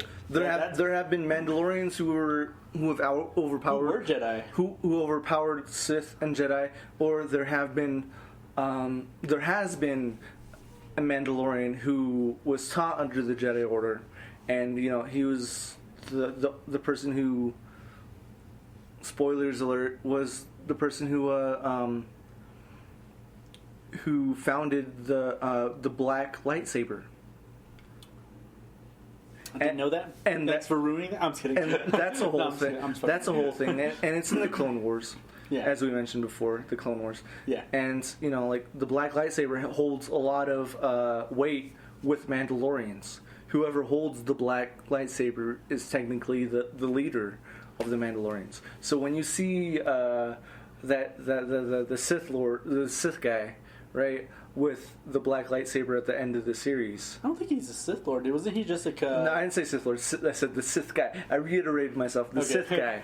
The general, whatever. What do you want to call him? I thought he was just a part of the Republic. No, that guy is not a part of the Republic. Oh, okay. He crash landed with a fucking TIE fighter. I gotta rewatch that. Yeah. He crashed landed with a TIE fighter. I gotta rewatch that. And he cut himself out of the TIE fighter with the fucking black lightsaber. Yeah. Which is the only black lightsaber known in the whole entire Star Wars canon. Yeah. And it's weird to track the black lightsaber too, because it's one of those very rare things. Because I think it's super rare. That Disney has stated that Clone Wars is canon, and that Mandalorian is obviously canon. So like, what happened between us seeing the black lightsaber in the Clone Wars to seeing it in the Mandalorian? The Mandalorian, which one? Just to get a little bit of timeline, did the Mandalorian happen first or is it after? I'm pretty sure it's after. Okay. It's after. It is after. It's between A New Hope and Episode 7. Okay. And then the Clone Wars are not New Hope. It's the last one. What's the last one? And there's A New Hope, Empire Strikes Back, Return of the Jedi. It's after Return of the Jedi. Before, so it's like it has that 30-year gap. Okay, yeah. Between the last of the trilogy, number 6 and 7. So it's in between that gap. Okay. Yeah. Weird. And obviously, the Clone Wars happens before Episode 3. Yeah. and so that's a long gap, but like, what happens with the black lightsaber between then and there? Yeah. So that's a long gap. That's weird. What's that? It's that they just the order of the movies. Like, they started with the middle, they came out with prequels, and then they started doing everything afterwards. And it's like, yeah. Like, that's why I get so mixed up between like a lot of the Star Wars stuff is like, because I don't read the books. Yeah. But the storyline, the movie storyline, and like for shows as well, like they're all over the place. Like, they're never. They're kind of all over the place. They have to make you assume like, oh, this is where it's taking place. Yeah. They never state this is where it's taking place. Yeah. Yeah. It's like, so between this time and this time. They do that with the fucking the intro. The intro of the movies, but but they don't give you that before watching the movie. Yeah. That was my last TV one. Yeah. My last TV one is because it only recently went to TV, is Red vs. Blue, which is a series. I mean, it didn't recently go to TV. Like I've seen it everywhere. To be honest, I've seen it on Hulu for quite a while. Okay, yeah, fair. That is fair. Like I count Hulu, Netflix, all that stuff as TV. Okay, yeah. So it went, but still, it's a spin-off of a game. Yeah, it's a spin-off of a game, literally. Halo. Yeah. in case nobody knows. Yeah, but they didn't really develop a storyline until like the 5th season in, and then once that storyline happened, because more or less it was just them like fucking around the entire time. Like, oh, this would be funny. Oh, that would be funny. Like Sarge. Yeah, it was great. It was hilarious, and like it's not even canon Halo, obviously. Yeah, it's not. But, which is why it's a spin-off. It's just, hey, this is... Do your own thing. It's great. And then once it became a thing, and then they got and once like the steam started rolling towards it was amazing. It had a really good storyline, tracked well, and it just, the way it ended was weird. I can honestly say I've only seen like the beginnings of it. I haven't. The series literally ended with them going back to Blood Gulch. Blood Gulch, really? Just being like, this is where it ends. Back where it started. Sure. Is that it? It is it. Like, okay. But that was a TV show that I really liked, and I tracked for years. But like, I didn't really think about it until now. Cool. We're going back to break because we're going back to break. It's break time, and we're back from our second break, and yeah. What are we moving on to? We're moving on to games from TV. Gross. Good. Okay. I'll go first, I guess. Let's do the mentions first. So, last week, we've already mentioned Halo, COD, Final Fantasy, and, Metal Gear Solid. Yeah. Which, those are, like, the main four things we talk about every time. Yeah. And we're trying to step away from that. Stray away from that. So, we're just, in terms of spin-offs, they all have their own thing, right? They do. And you know that at this point because we've talked about them. Yeah, we've talked about it beforehand. And another thing we want to mention is just in general Nintendo spin-offs. If it's Zelda, if it's Mario, if it's anything else. Super Punch-Out? I'm kidding. Nintendo has a shit ton of spin-offs. They do. In general. Okay, so moving past that in games, Half-Life Alyx is a spin-off of Half-Life 1, Half-Life 2. And I've never played it. I just thought it was a very interesting subject in terms... Because it's... From my understanding, it's the VR version of it? Yeah, it is a VR game. And... Okay. It is by far the best VR game I've seen. Okay. Yeah? Do you agree? I mean, I'm not going to disagree with what your best viewed VR game is. I mean, well, what is your best viewed VR game? Some stuff that's really simple, like the action shooter that they came out with that was really comprehensive to just a fast pace, like literally getting used to like VR shooting. There was what the hell do they even Fruit call Ninja? that? No. Is that a VR game? They made it into a VR game, yeah. Nice. No. That'd be interesting though. I mean, but that's a thing, but like motion, like cutting and stuff. This is a VR shooter. It's supposed to be, it's supposed to be a really fast-paced one, though. Not the best not the best graphically, or not the most complex graphically, but definitely one of the best VR I've seen. Just on the way it like displays itself. And what's it called again? It's I have no idea. It's literally okay. It's literally just a VR shooter that's supposed to get you like really good at shooting in VR space. Sure. Also, stuff like the CS:GO maps in VR, pretty good, really damn good. Well, I've never played CS:GO, so. I mean, that's why I'm not gonna try to shit on Half-Life Alyx and be like, it's a game. Yeah, no. Well, I've heard it's one of the best VR games out there. Yeah, I mean, I wouldn't doubt that. in terms of like a full gameplay. Oh yeah, definitely. And Half-Life has been people who love Half-Life have been waiting for a new Half-Life game for a while. And I've never been super into Half-Life, but I've played it. Yeah. And all this stuff, I've enjoyed it from Xbox to Xbox 360 when they did the reiteration of Half-Life 2 and Portal. So you were part of the whole the PC part of it. No, I was never part of the PC part of it. No. Okay.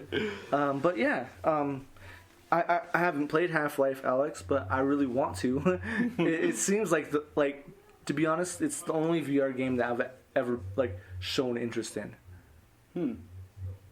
That's interesting. But yeah. In terms of spin-off games, what do you have? I got one. It's the one I play the most, actually. It's Apex. It's supposed to be it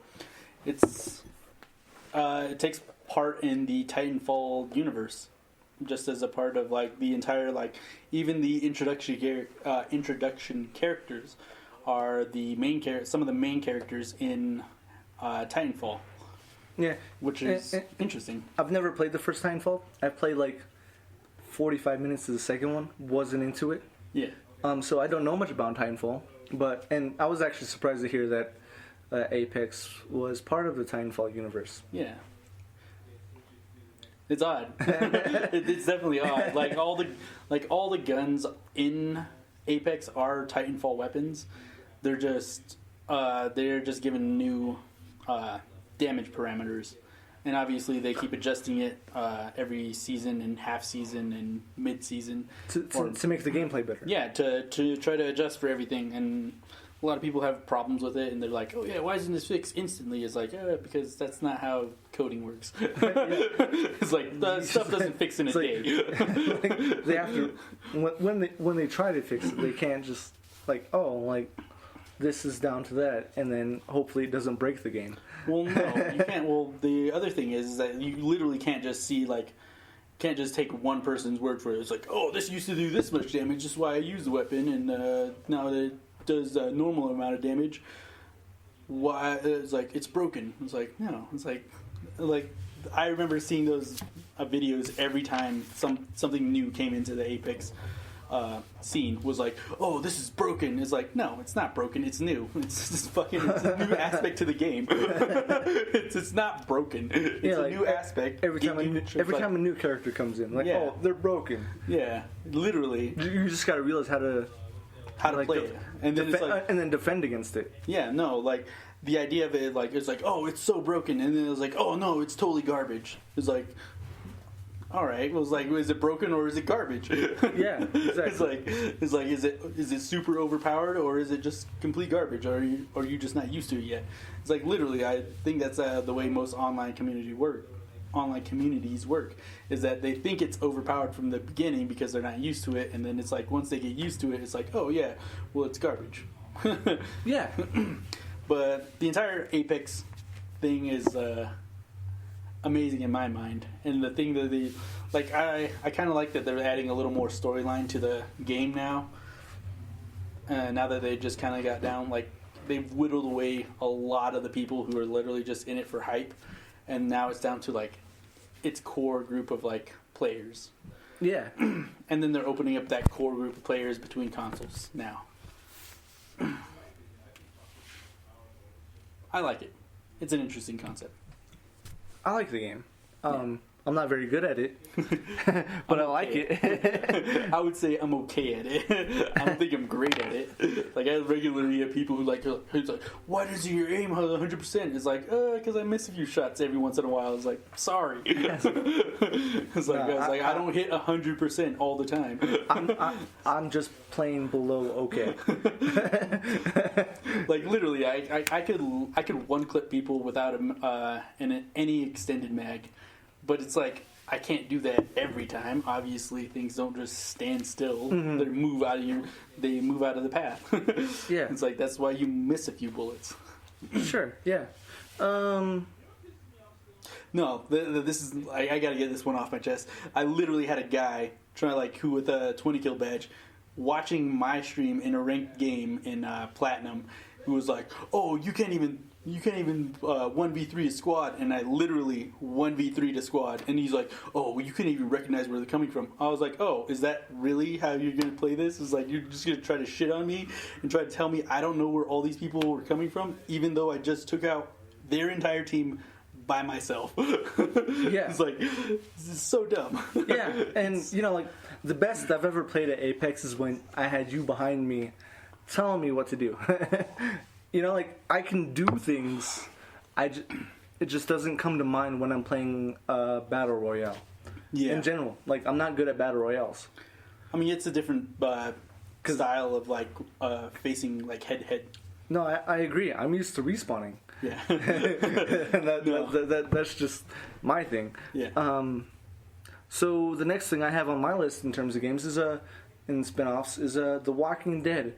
I forget what the company was called, but they went out of business somehow. But they did like a Batman series, they did a Borderlands series, Telltale series. The Walking Dead Telltale series. They also do like different types of stories, like the werewolf stories they had. I don't think I've heard of it. But they went out of business. Yeah. Yeah, I don't think I've ever heard of the developer, but like sounds amazing. But you know, it's more based upon choice than it is than anything else. Like it tells a story, and each time you say something, it gives you like 3-4 options. Every time you say something, it leads to a different path. What are you talking about again? Walking Dead. The Walking Dead. Oh, okay. The Telltale series. Yeah, okay. Yeah, and it like the story bases around Clementine. Yeah. I actually haven't watched or played that series, so I'm you're completely in the dark. Completely in the dark about the idea. But yeah, no, it's very interesting to me that there was like so many different endings you could have to it, but it's just a fucking good game, like in terms of storytelling, and like that's my main thing in half the games I play. If I'm playing by myself, I want storytelling told great. If I'm playing with multiple people at a time, I want the gameplay to be fair, you know? I want it to be like on terms of not how good I'm playing, but like everyone can get to that level. Okay. You know? Yeah, I get you. And in terms of like battle royales, everyone can get to the level of like being really good. Well, shooters in general. Yeah, shooters in general. Like any FPS game. What I absolutely hate are cheaters, but like this is not about that. Yeah. It is not about that. Telltale Games, Walking Dead, great spinoff. Yeah. It has what's his face, the Asian guy, what's his name? The one who used to deliver pizzas. Fuck. I forget his name. And he was one of my favorite characters. Glenn. Yes. Glenn. Yes, they have him in the series before he actually like goes all the way to Atlanta. Really? Yeah. Damn. Okay. Because this is based off like right when the virus happens. Right when the outbreak starts. Okay. Yeah. And then it goes through the whole story, and it just has a great story from the first chapter, or the first series, second series. I played all the way to the third. I haven't played past that. I do want to play past that. I don't have the money to. It kind of reminds me of the Fear of the Walking Dead, where it's like a spin-off of The Walking Dead in general. And we were talking about this earlier. Yeah. Fear of the Walking Dead is actually where Breaking Bad gets canonized into actually being in The Walking Dead. Yeah. So would that make The Walking Dead a spin-off of Breaking Bad? Because Breaking Bad happened first. Did it though? Did, in both senses. Did it? Or did it start around the same time? I mean, I think the only way you could argue it is that if the comic came out before Breaking Bad. Breaking Bad came out my freshman year of high school. Yeah. Not Breaking Bad, The Walking Dead. Oh, Breaking Bad, it's really old. It's like a 90s show, dude. The Breaking Bad is not a 90s. No. Yeah, no. It's not a 90s show. No, that's not a 90s Don't lie show. to me. No, I'm just trying to make it older than it seems. Walking Dead. IMDb. Were they that close? They were pretty close. It started in 2010. Walking Dead. Breaking Bad. IMDb. Started in 2008. So Breaking Bad did start first. Yeah.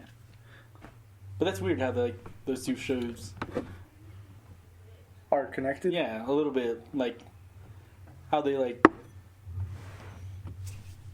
I guess they I don't know if they intended to be. I don't know if they did, but they're both from AMC. So. Yeah, they are. It's weird. Same with like Hell on Wheels. Great show too. I'm just kidding. No, I'm fucking right. But yeah, so the Walking Dead, the Telltale series. Yeah, I like every time I play it. Yeah, I really enjoy. The only other thing I got really for games is Eve and Dust. Eve and Dust 514, I believe. Yeah. There's two different games that literally, one was a star colonization. Eve was a star colonization style game where you could literally like upgrade between class sizes of ships, different types of ships, and literally start colonizing different types of things. And Dust was the version of the game where you could literally start making how these corporations took over planets. Yeah. So obviously Eve started way beforehand. And Dust was like, hey, everybody was like, had the questions like, hey, how the fuck do these corporations take over these planets? And how does it become like this industrial war on these planets? And you literally go through, and then Dust, well, Eve started the concept of these corporations industrializing planets. And then it was like, oh yeah, well, how do they industrialize them? Because all it was a progress bar on how you were able to industrialize them. Dust was the answer to that, to the point where it was like, oh yeah, well, we just hired military PMCs where they have... Dust was an RPG game, right? Yes, it was an RPG style shooter that you could upgrade your character between different factions and different corporations. Like I remember seeing Eve. I can see the way it was lettered. Yeah. But I remember Dust as an actual game because I think I played at least 2 hours of the game. Yeah. And it's super hard. Like, the only reason why it tracks with me so well, it was like, the game was super hard to level up in. Like, you needed, I think, like, years of experience to even, the potential for, like, gaining experience in that game was uncapped. Like, you could literally fill out their roster, but you needed years of experience to do that. Huh. Which was ridiculous because I like that, or you could obviously you could do the pay to win thing where you could just buy experience from it. Pay to play? Yeah. Well, pay to win. So, I mean, that's the idea of it. Yeah. Yeah. But doing that, I think I only did paid an extra $40 worth of experience, and I was I just dominated people. And I just it made up for my skill gap to the point where people with really really good high skill it kind of leveled that playing field, which is what pay to win is supposed to do. But obviously if you just dump money into the game, you could become super overpowered to the point where you literally you're gaining more health than the person's doing damage. Yeah. And which is a whole thing that at some point gamers started to really hate. They did. That's why I don't think the game's that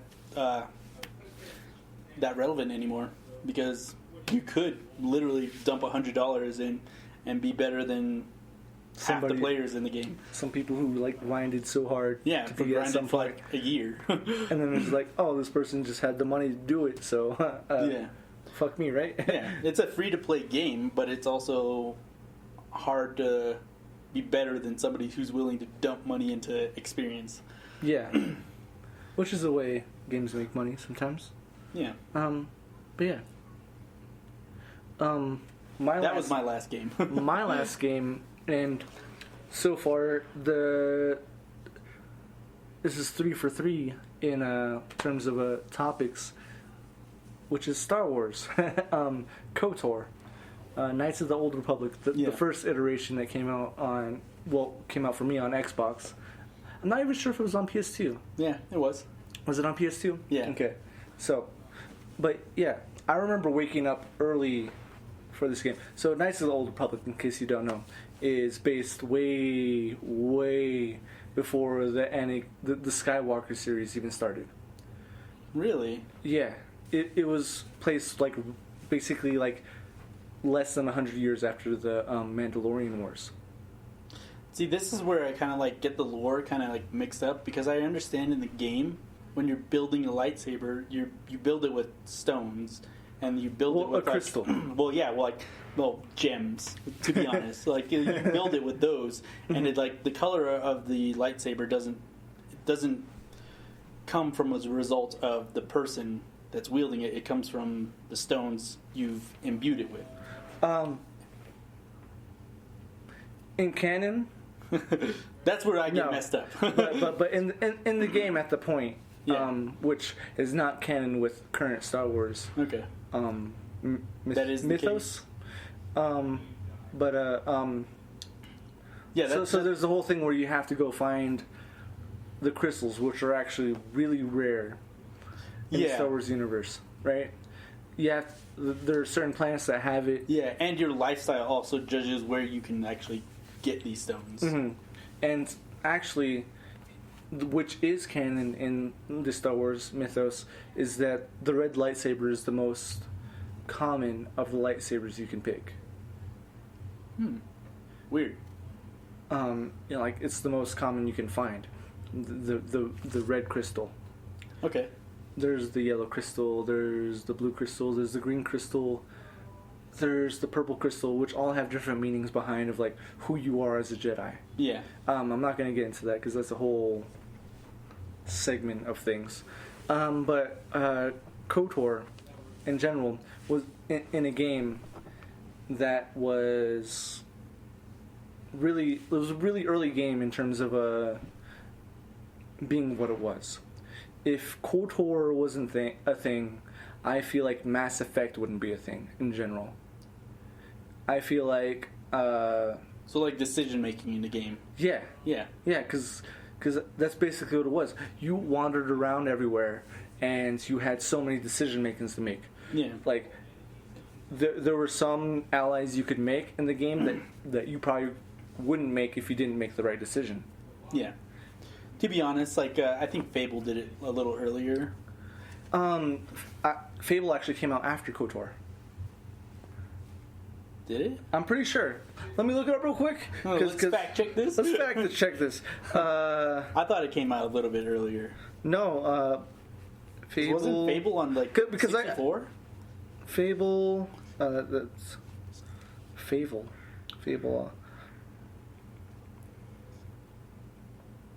Fable came out 2004. Okay. And KOTOR. Of the Old Republic.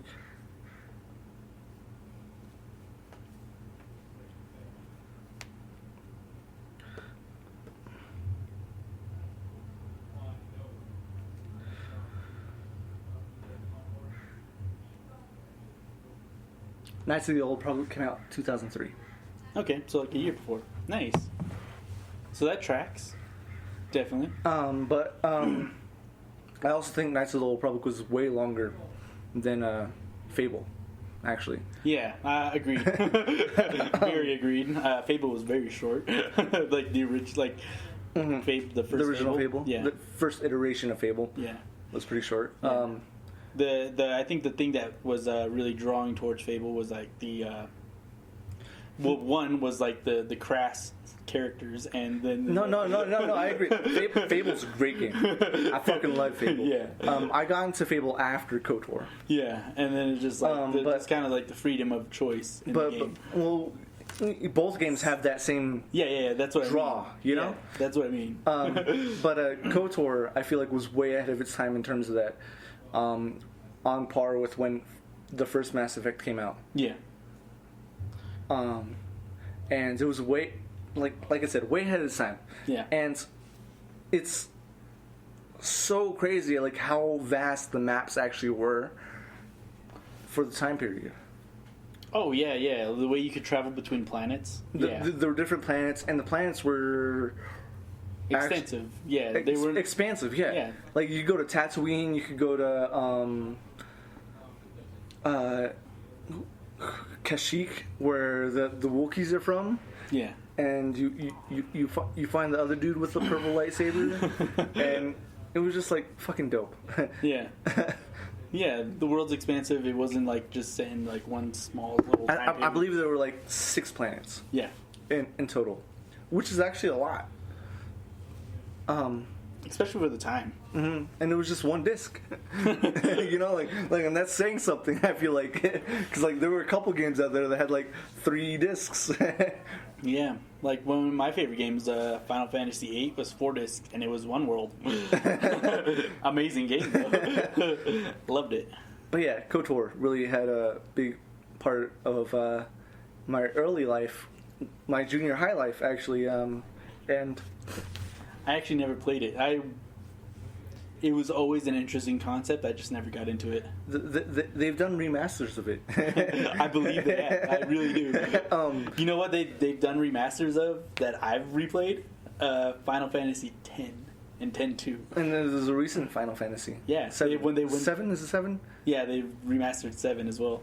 But they remastered 10 first. And with that remastered version, I tried to get back to the original status where I literally changed every glyph in the game to from a +1 to a +4, to where I was OP'd as fuck.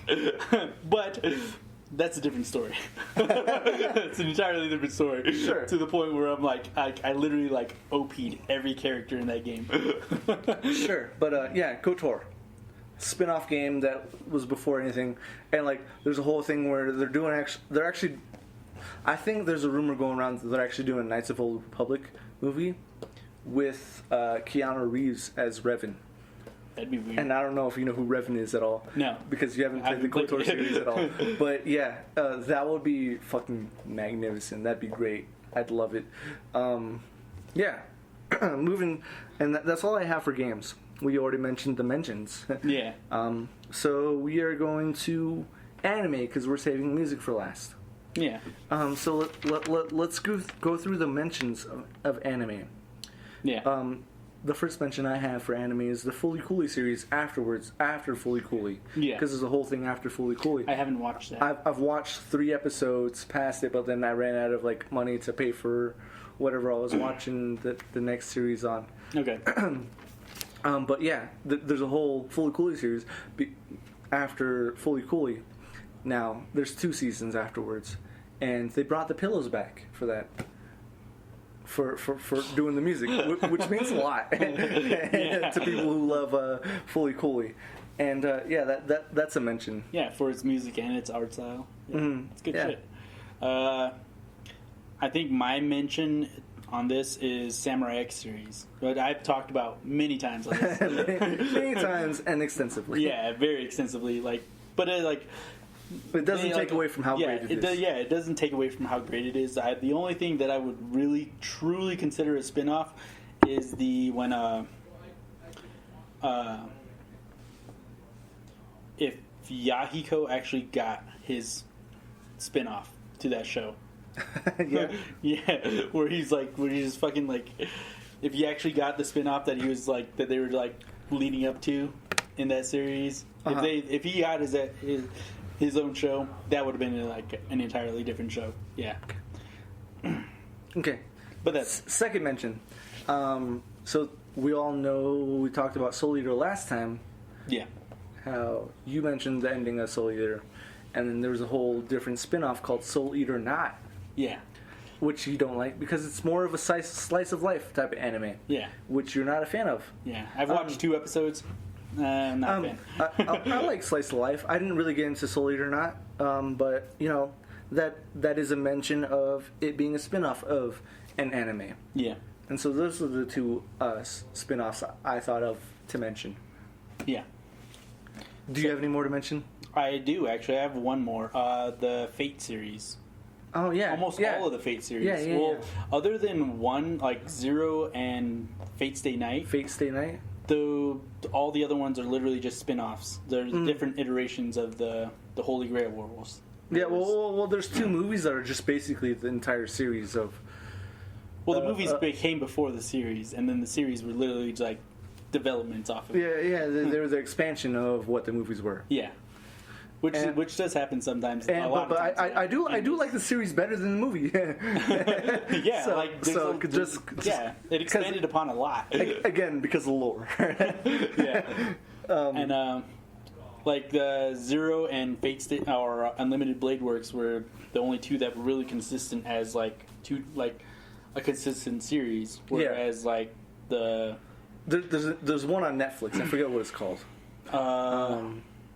I've seen half of it. Oh, because it came out with half of it at first, and then they came out with the next half. Yeah. I didn't watch the last half.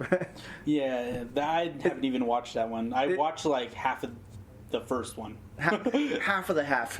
Yeah, half of the half. I agree. That's a spinoff. The one I do want to see is the one that they have coming out exclusively in Japan right now. I've seen it like 5 months ago, the trailers for it, and they were amazing. Couldn't understand shit of it because it's in a different language, but looks amazing. Obviously, Archer one of the bigger characters in there.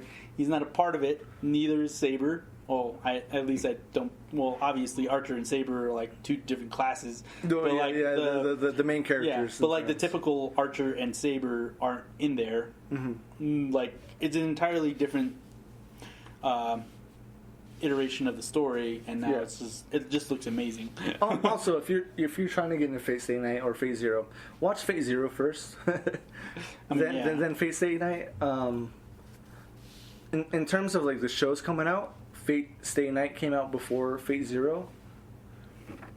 But when you're watching Fate Stay Night, the first episode drags. Just get past that first episode. Yeah. If you're getting into the series in general. But yeah, that's my suggestion on it. Yeah. Other than that, for mentions, I would say I don't know if that even falls under anime, but Avatar, that's an American thing. Yeah, well, let's not get into the debate because that's not our debate to have. Yeah. It has the anime style. Yeah. So there's the Legends of Korra and there's the Avatar. Yeah.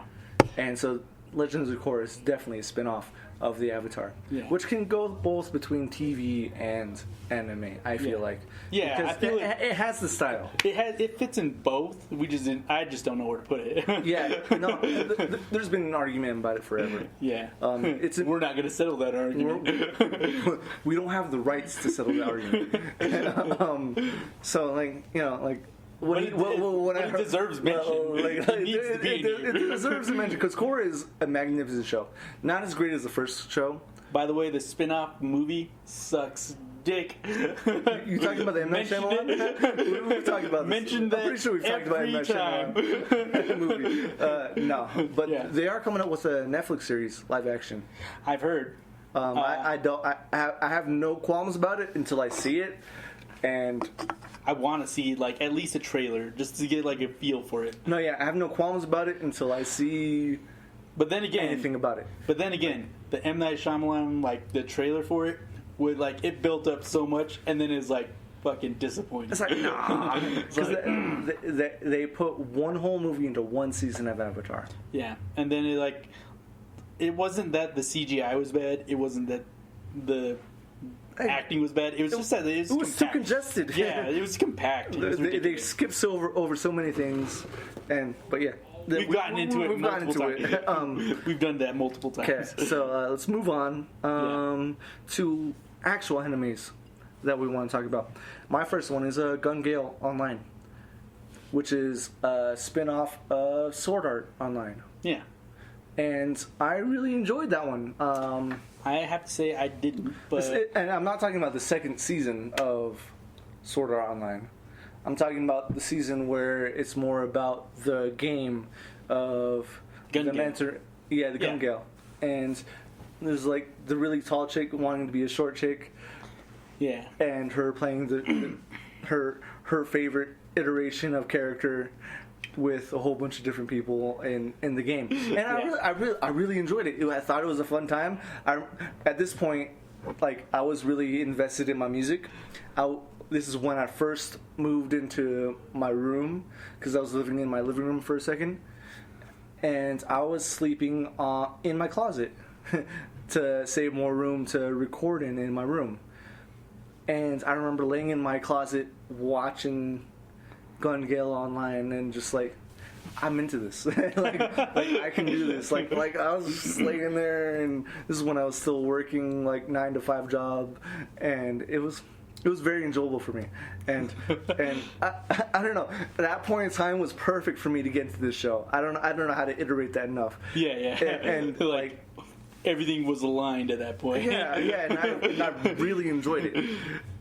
And it's only like a season series. Yeah. And I feel like I like that season better than the first season of Sword Art Online. Yeah, and I think they did Sword Art did that purposely, where it was literally like, oh yeah, well this is the engine, this is the source engine that you could build any world upon. Mm-hmm. And then they did. They made many worlds upon it. Quite technically, what they called it was the seed. Yeah, whatever. Geek here. Weeb. Yeah. But yeah, I think that was intentional, that they made the show that you could actually do a shitload of spin-offs of it. Yeah. But yeah, Gun Gale Online. Yeah. It was good. It was just not one of my favorites. I didn't say it was one of my favorites. I just said it was perfect for me at the time. Oh, okay. Again, it's like only one season. If you have the time to watch it. If you've already seen Sword Art Online, otherwise you won't understand the premise. I feel like.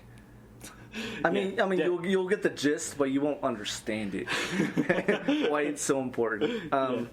I think the next one that we can both talk about, because I don't have that much, I think one we can agree on is the Naruto into Boruto series. Yeah. Like, and I don't think, to be honest, I don't think Shippuden is a spin-off, because it's just continuation of the main character of Naruto. Yeah.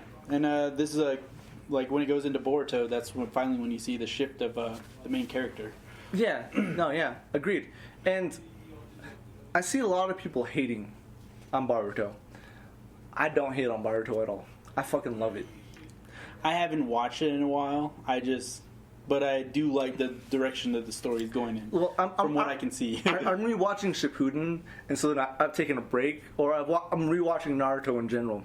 So I've taken a break from Boruto. I haven't seen the last 30 episodes, maybe, which is quite a bit. Yeah, that is quite a bit. But like, when I left off, there was over 100 episodes already. Like, they've been going every week on point, And kudos to the animation team, to be honest. Yeah. Because they've been going nonstop. It's like season 1 is like 70 I'm scared. No. It still says season 1. Yeah, like season 1's forever. But as far as the manga, whatever you want to call it, in terms of Boruto, like, there's a lot of interesting shit that I see come up on my YouTube channel.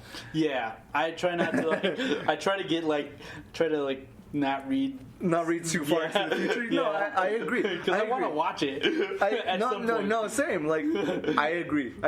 But like, was it last year or the year before that Boruto had like one of the best anime fight scenes I've ever seen in anime that year, which was Sasuke Naruto against Momoshiki. Yeah.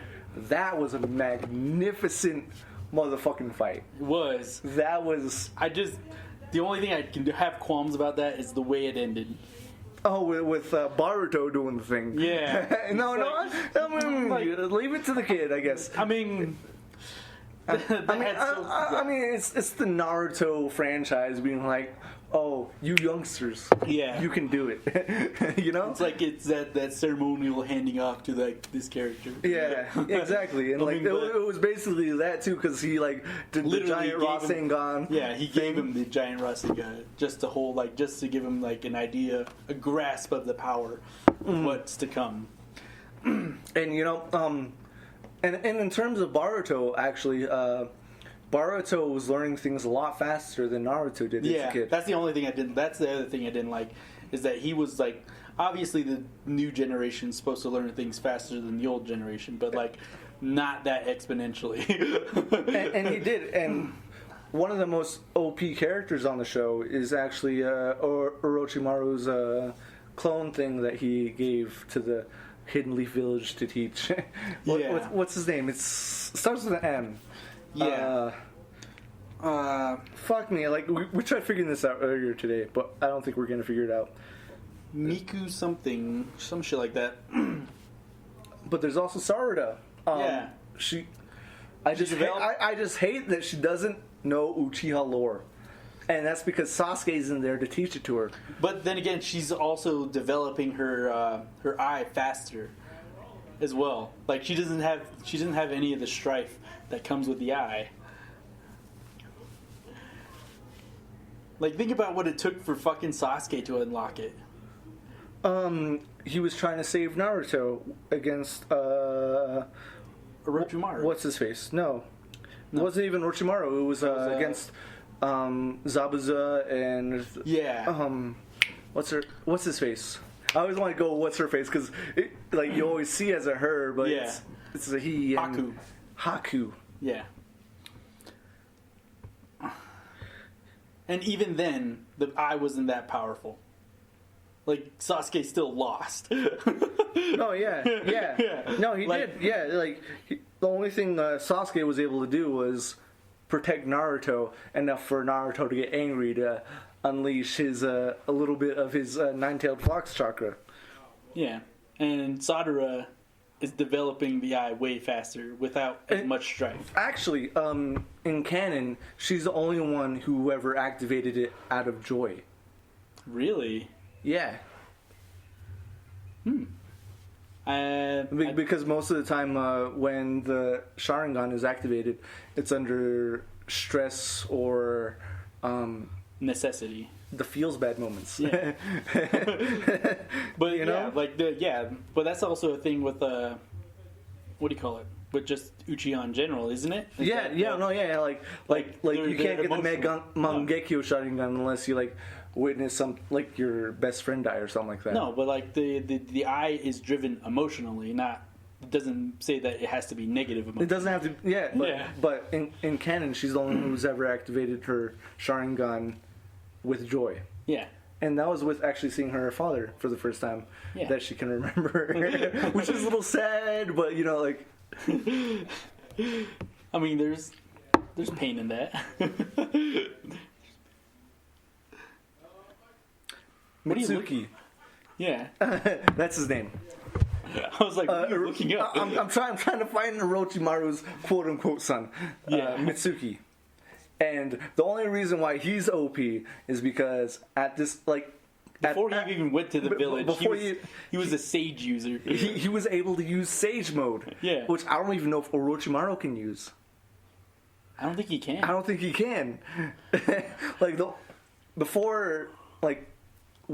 When because I think when they introduced him in character, he was like, "You've accomplished something I could never accomplish." Yeah, and in canon in Naruto Shippuden, Naruto was known as the strongest fighter in the Hidden Leaf Village only because he could activate the Sage mode fighting against pain. They're like, oh, no one can keep up with him at this point. Yeah. Because you're just going to be in his way. Yeah. Because Sage power was super uncontrollable. And, people who could control at the point, which is just basically Jiraiya, he had to have help with the toads on his shoulders. And then Naruto was able to do it, and then he was already known as one of the best. But even before that, there was only the fourth. Mm-hmm. Yeah. Apparently, yeah, and then Mitsuki comes in here as a child, as a 12, 13-year-old. I don't know how old he is at this point, actually, but he's there doing snake seijutsu. Yeah.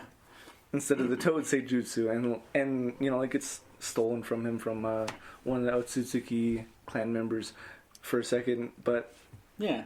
Boruto, my guys. He's a sage user, like in general, like already. It's like, that's like, you realize how fun, it's like you realize how many years that took in the series beforehand. And you know, him doing that in front of the like he was told not to by Orochimaru to like present that to anybody that he could do it. Yeah.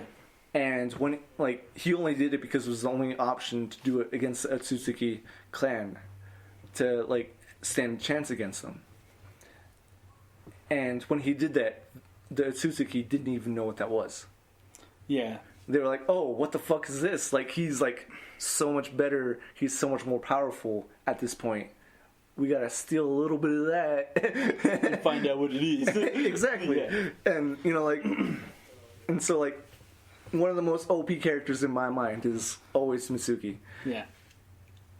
And, I mean, hands down. Yeah, hands down. Like, the guy, like, not only that he's developed it early, it's like, you have an entire story arc for him to develop. Oh, right? Like, there's a whole season, like, I guess technically a season, like if you're going off the 12 to 24 episode seasons, which Naruto never does.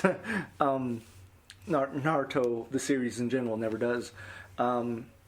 He has a, like if you were going off of basic anime, he has a whole season dedicated to him, like, character development. Yeah. Going into, like, is it the Hidden Stone Village? That deals with the Hidden Stone Village. I thought that was just Boruto when he's trying to develop himself. That is in Boruto, but it deals with his whole character development of trying to understand who he is as a person, because he's not an actual person, but he feels things. Okay. You know? Yeah. Okay. Like, he's trying to figure out, like, are the feelings I feel real? Yeah. Which is like a whole emotional thing to me. Like, I'm about to start tearing up about it right now. But yeah, no. But Boruto hits harder than people actually think. They don't give it a chance. They're like, oh, Naruto at episode 24, this is how intense it was, and then they look at Boruto episode 24, and this is what it is. I'm like, you can't compare the two. I think people just see it as surface level too. Like, yeah. A lot of it, like, for some people, like, if people are just starting Boruto, they don't know about Naruto and Shippuden, and they're just literally just looking at it as surface level stuff. Mm-hmm. And that's kind of different when you have that kind of worldview. and if you look at Naruto at the beginning, it was very pervy.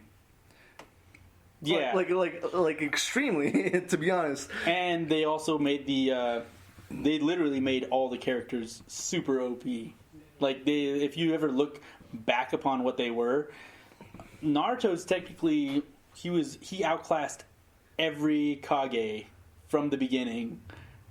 Oh, literally, from like episode 5, he outclassed every Kage. But they literally had to, like, stunt him all the time, and they just had to make him dumb. they just had to keep power gapping him, and they're just like, okay, well, and then you got him down. Then you got him down to this level where it's like, oh yeah, well, there's shinobi out there who are actually stronger than the Kage. Which was kind of funny at the time, because it was like, oh, he's stronger than the actual Ninetales, but he's not stronger than the Kage. It's like, what the fuck are you talking about? It's like, what the hell are you talking about? It's like, the Ninetales is way powerful than the Kage. The only person I could think of that the third Hokage before Naruto being Hokage was the strongest Hokage. Yeah, and because he was known as a genius. We've talked about this before on our secret podcast we've never shown.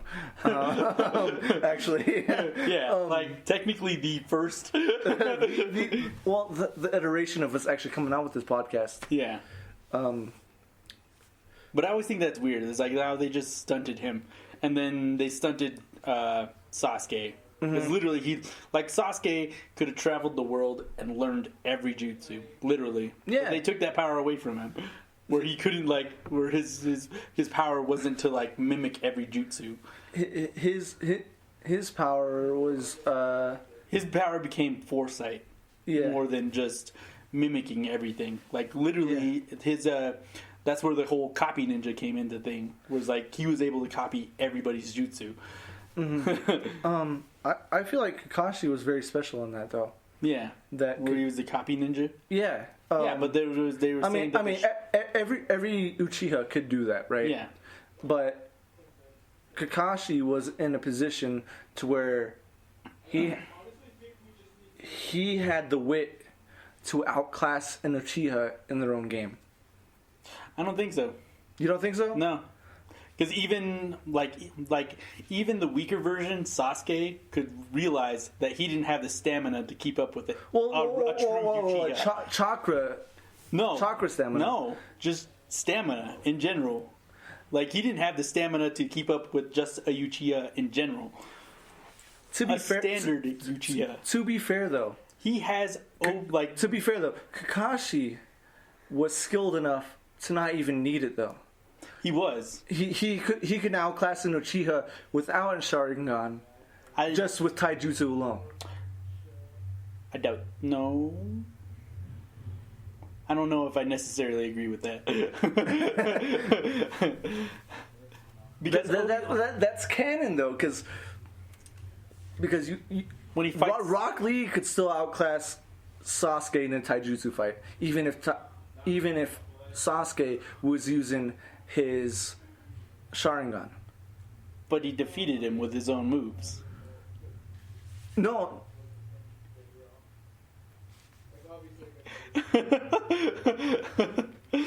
At this point in Boruto, though, Rock Lee is more powerful than Gai Sensei. In Boruto? Yeah. Okay. I didn't know that.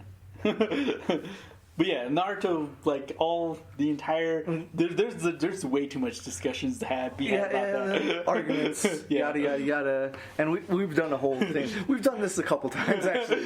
But yeah, Boruto. It's a big rabbit hole. Spin-off of Naruto. Yeah. Check it out. It's better than most people say it is. Yeah. And to add upon that, there's a hilarious version of this. This is the other one. The Rock Lee Adventures, which is hilarious. They're drawn in as in chibi form. Yeah. And I remember this coming out. I tried watching it. It just it's not exactly that something I wouldn't watch. It's just I was so enveloped in Naruto at the time because it made you not want to watch it. Yeah, because there was so much going on with Naruto. I think when it first came out is when Naruto was learning to master taking over the Nine-Tails chakra. And so I was more interested in that than getting into the whole Rock Lee these are my tails. Yeah. You know? Yeah. His own self-empowerment tails. And so I didn't really get into it, but watching because again I'm rewatching Naruto Shippuden. They actually had a few little snippets of the Rock Lee tales beforehand before they actually got into the whole series. Yeah. At the end of the show. And I watched a few of those. I'm like, I can get into this. Yeah, and I think that's why they kind of greenlit the entire show. Mm. The only reason I've ever seen that show, the Rock Lee show, is because I was I was watching Naruto for the first time with a girlfriend, and then she was like, they have a spin-off? And I was just like, wait, what? I was like, really? She's like, yeah, let's watch this. I'm like, oh, fuck. And sometimes I just didn't want to watch TV, and I was just like, all right, let's watch this. Which was a little annoying sometimes, because sometimes I'd get super involved and then realize she's starting to sleep, and I'm just like, fuck. I can't watch past this. Yeah. And I'm just like, all right, I'm a little invested now, and you fell asleep. Now I gotta explain shit to you in the morning. So literally I just that was one of my put-offs for the entire series. Was it wasn't about the series, it was just that it became too personal. Cool. Okay, so let's move on. Yeah. I only put 2 down for anime just because I knew we were going to talk about Boruto than Naruto a little bit. Yeah, that was going to be a little too long. It's always something we do with Naruto. All right, so I got like a few different shout-outs that are weird. Tenchi, the Tenchi series. There's Tenchi Moyo, Tenchi Universe, Tenchi. There's one more. There's like 5 of them, but they're all different spin-offs of each other, literally on how guy interacts with aliens. Blah blah blah. Over with. The entire Gundam series, from the land-based version to the sky-based version to the space version. To the movies. Yeah, to the movies, to everything. To the after the movies. Yeah, and then there's like the one thing that I think deserves the biggest mention for Gundam is its last role in Ready Player One, where it makes a big scene at the end and it comes out of the sky. It does, yeah, you're right. Oh, God. Like, literally, people are like, what the fuck is that Transformer? I'm like, it's a Gundam! Excuse me, sir, you have offended me, and we are gonna go duel. It's like, is that a Transformer? It's a fucking Gundam! It's like, how dare you? Oh, I got so offended by that. Yes. But it made me laugh. Afterwards, after I was offended, I laughed hysterically. No, yeah, Ready Player One's a good one. Okay, so we're on to the subject of music, and I want to iterate that in terms of what we're considering spin-offs of music is there was a band first, right? And then a person from that band wants to do a second project out of that band, and that is considered the spin-off. Does that sum it up correctly? Yeah, it does. Yeah. Yeah? Yeah, I would say. Cool. Cool. Did you want to start, or did you want me to start? I'll start, because I only have one. You only... Yeah. So I'm going to be talking about, like, for 4 bands. Like, after that, I'll start. Yeah, you do one of yours, and then I'll go, and then you can, like, finish it up. Okay. Yeah. So... That's fair. My first band, in terms of that parameters, is Audioslave, which is based off of the lead singer from Soundgarden and the band from Rage Against the Machine. And Audioslave was around for a while. They've done like 2-3 albums, and all the albums were fucking great.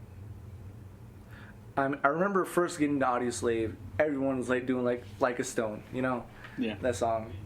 And then, like, I remember buying the album, like, this fucking album's blowing my mind. Like, the way the lyrics were written and everything, like, I wanted to write those type of lyrics. I have written those type of lyrics. I couldn't write the music to the lyrics, so I've never put those lyrics out. But, you know, like, fucking Audioslave, dude. Yeah. Killed it. And I think a lot of people, like, associated them literally because, like, Audioslave, Soundgarden is, like... It's like there's a semi-connection there. No. But seriously, which is like, weird. Seriously, when I discovered Audioslave, I discovered Audioslave as Audioslave. I didn't realize that either was connected. Yeah, I kind of knew because like I kind of grew up in the generation where those connections were made. Yeah. Like, but that was literally just from hearing about it. I didn't hear like I wasn't too big into like diving into like music. Yeah, Chris Cornell, the singer. Yeah, obviously has like one of the most unique voices in rock and roll. You know. Yeah. Like you listen to Audioslave, you listen to Soundgarden, you could tell it's the same voice. Yeah. And so like, but you know, like as a young kid when the thing was happening, I didn't know to put 2 and 2 together. What about Toby Keith? I'm just fucking around. Nelly. Just fucking around. Okay. Well, what's your band? Oh, Fort Minor when he left Linkin Park, which is weird. The fact that a lot of people, well, he both had like attractors and detractors of the idea that he couldn't go out on his own and do his own thing. He obviously did. Yeah, amazing. Like his first, I think his first album was his best. I listened offhand to the second album. Didn't really care. Obviously, I'm not big on music too much, but like I'll listen to like whatever somebody puts in front of me. But that's one of those things I realized that was a spinoff. Was the rap lyricist in Linkin Park was the artist that developed his own thing in Fort Minor. Yeah, I don't know if that's his actual like sound name or stage name or whatever, but yeah, that guy. Yeah, he was really good in both, yeah. and he developed some good shit on his own. So, and again, music for this week isn't going to be too long again, I don't think, because the subject is too different from what we're used to doing in music, I guess. Yeah, music's kind of got its own like subcategory. I have 3 spin-offs from one band, I guess, from what we call spin-offs in music. Yeah. In terms of the podcast, which is from Blink-182, and I love all 3 of them, which is Angels and Airwaves, Boxcar Racer, and it's not Sum 44, is it? It's Sum 41. No, Sum 41 is a totally different band. It's Plus 44. Plus 44? Yeah. Okay. So never heard of any of those ones. The first 2 are from Tom DeLonge, the guitar player in Blink-182. Yeah. Angels and Airwaves, more melodic, more auto-tuney, I guess. Okay.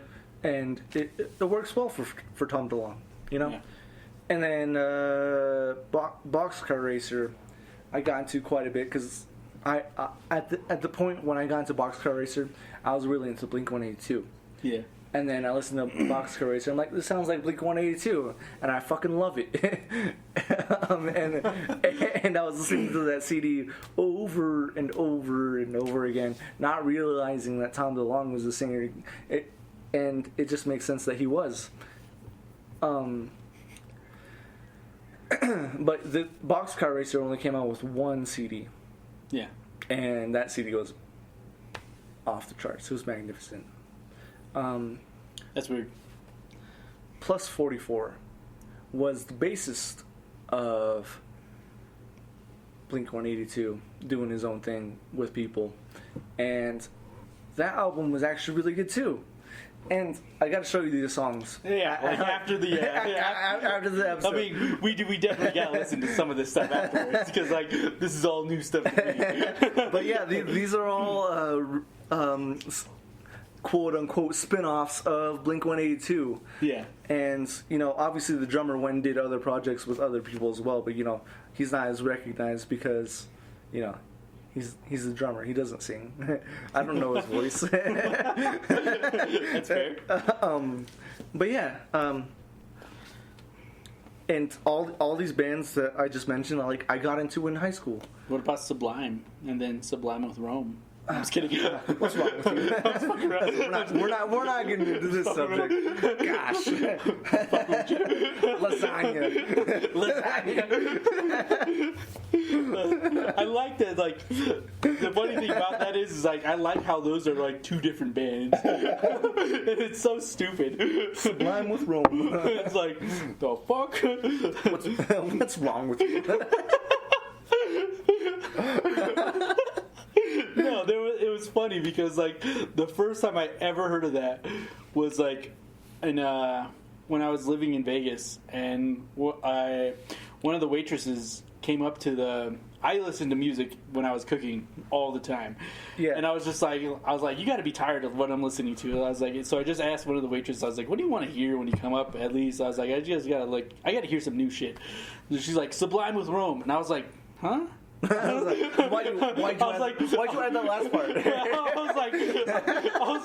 was like, so you want to listen to Sublime? She's like, no, Sublime with Rome. And I was like, is that different? I'm gonna be honest. Who suggests Sublime with Rome over Sublime? Yeah. I'm racking my brain right now. You know, I'm like. It cracked me up. I mean, Sublime was not the greatest band in the world. No, like there was that whole point in the song where like, and I've got the greatest song I ever heard, or whatever the fuck he says. Yeah. And he just comes up with like the most mediocre, like, fucking solo. Like, like I could come up with that solo. But you know, like they weren't bad. Yeah. They were just they were really good. They were catchy. They had their thing, and you know, like I really like. They definitely had appeal, but like I liked it. People liked it. Yeah, and they had an oomph to it. And then there's Sublime with Rome. And then there's Sublime with Rome. And that's the part that cracks me up. And I was like, oh, so you want? Oh, Sublime. No, I was Sublime with Rome. Like what? It's like, bitch. Okay, and yeah. So to hear those words leave a human mouth, it's like, where does it end? Yeah, and you know, again, guys, if you're listening to this and you realize we've missed quite a few spinoffs, we have. Well, we're not. Mention them in the comments. And, you know, we are going to come through these subjects over and over again. We're just trying to go through many subjects as we can. And believe me, we've cut ourselves off from talking a lot about one different subject. Like, obviously, with the Naruto thing, you can tell we have a lot to say about some shit. But, yeah, we have so much to talk about. There are things we don't even know we have a lot to talk about that we haven't talked about until we start talking about it. And you know, if you have some things that you want to mention in the comments that we have missed in terms of spinoffs, or if you just want to correct us, shit, like correct me. I want to speak the truth. I do. I've had a few things I'm pretty that sure I've from comedy. Yeah. We've had a thing where people are like, you miss Adam Sandler's music. And we're... Fuck. And they're right. Yeah. You know? Like, we gotta get into that the next time we go into comedy, you know? Oh my god. We gotta get into that next time we talk comedy. Yeah. So, we see you. I see you. Just mention it in the comments. We are gonna be coming through these topics again. Just let us know in the comments. We will come over these topics again. Yeah. And when we do, we'll prepare for it. Hopefully we'll remember it. We'll remember what you're talking about. But yeah, say hopefully we'll remember it. Hopefully we'll remember it. By the way, the new fashion. Remember that from Whiskey? I don't. You don't remember the new fashion? New fashion? Yeah, from an old fashion. It was literally new fashion. They poured it out of the fucking tap. Yeah, I was so mad at that. It didn't taste. I didn't taste any alcohol. The new fashion's on tap. Just to let you guys know. The new fashion is tap oriented. Old fashion is made as a mixed drink. Didn't know that. Glad he test run that. Yeah, you should be glad I did this for you. Taking one for the team. I took one for the team. Like, I'll get a new fashion. I regret it. I should have just got the old fashioned. Yeah. Would have cost the same with the happy hour prices. It's true. Never get a new fashion. Always get the old. Yeah. And if you're ever interested in a new style of mule at this one restaurant, all 3 liquors that they label, they're not all going into it. They're not all going into it. It's not all 3 liquors combined into one mule. What were the 3 liquors? It was one was a bourbon, a scotch, and a tequila. So not even not even gin. Like the original mule. Yeah. So, the mule is traditionally a bourbon, gin, right? No, it's traditionally it's with a gin. Huh, yeah. I didn't know that. It's ginger beer and gin. Interesting. But yeah, don't order a new fashioned. Yeah. But yeah, that's all our topics for tonight. We are now delving into. We already did the random. No, we're delving into Dingo with Darren / Dingo with Mike. That's the good shit.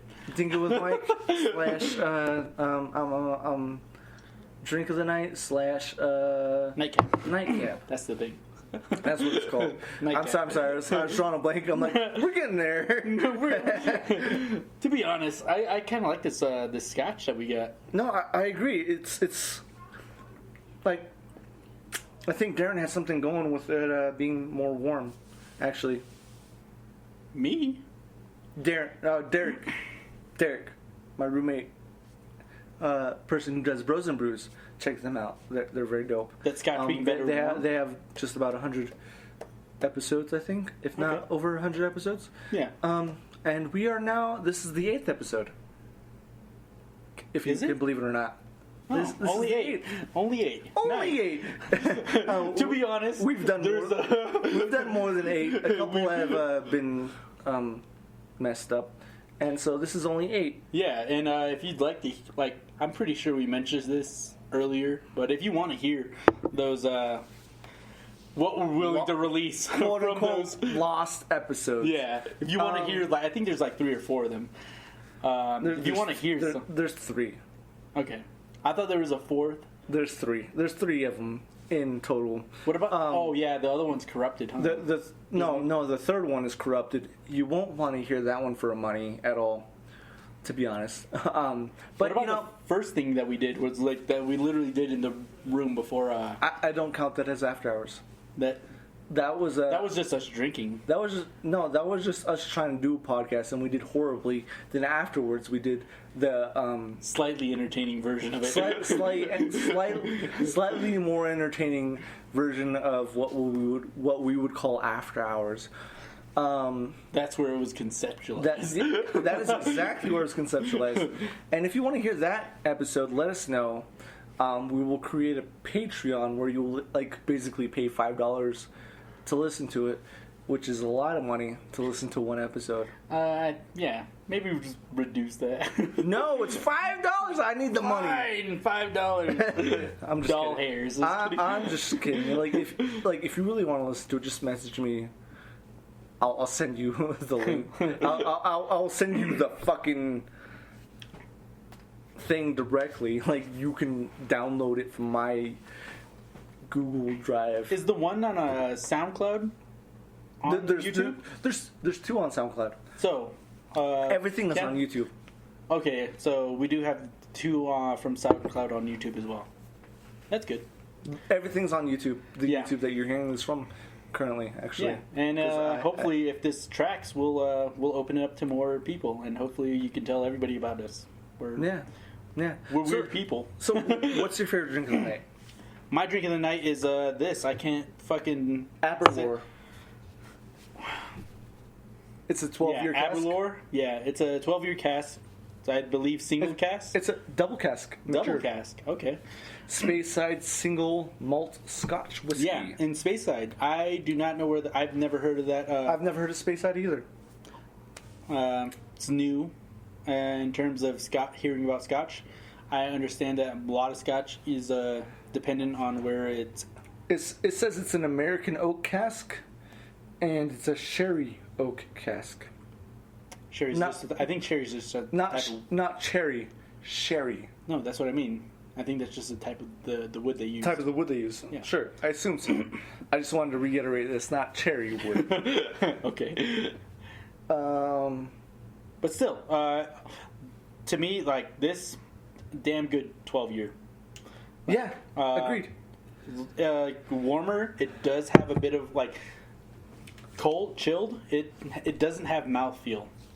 It's very smooth draw, very good, easy going down. But once it starts to warm up, it's got more mouthfeel to it. It's got the oomph. Yeah, it's got more mouthfeel. It's got more. I don't know how to. It's got more bite to it. I wouldn't say draw, because. But yeah, it's all there. It's amazing. In terms of the drink of the night, I agree. It's the same. It's the same for me. Yeah. The Aberlouk, Aberlouk. R. I apologize. It's Abelore. It was just turned to the side a little bit. Let me respell that for you guys. For the comedic fun of it. Aberlour instead of the K. Abelore. And yeah, this is basically the end of the night. And we enjoyed sharing with you, and I enjoyed you sharing with us. I can't wait to read you guys' comments, and hopefully you liked what we did tonight. Yeah. Again, comment anything that we missed. Yeah. We can provide it in the next time we talk about spinoffs and the parameters of spinoffs with music. Because I'm more than certain we've missed a lot of music.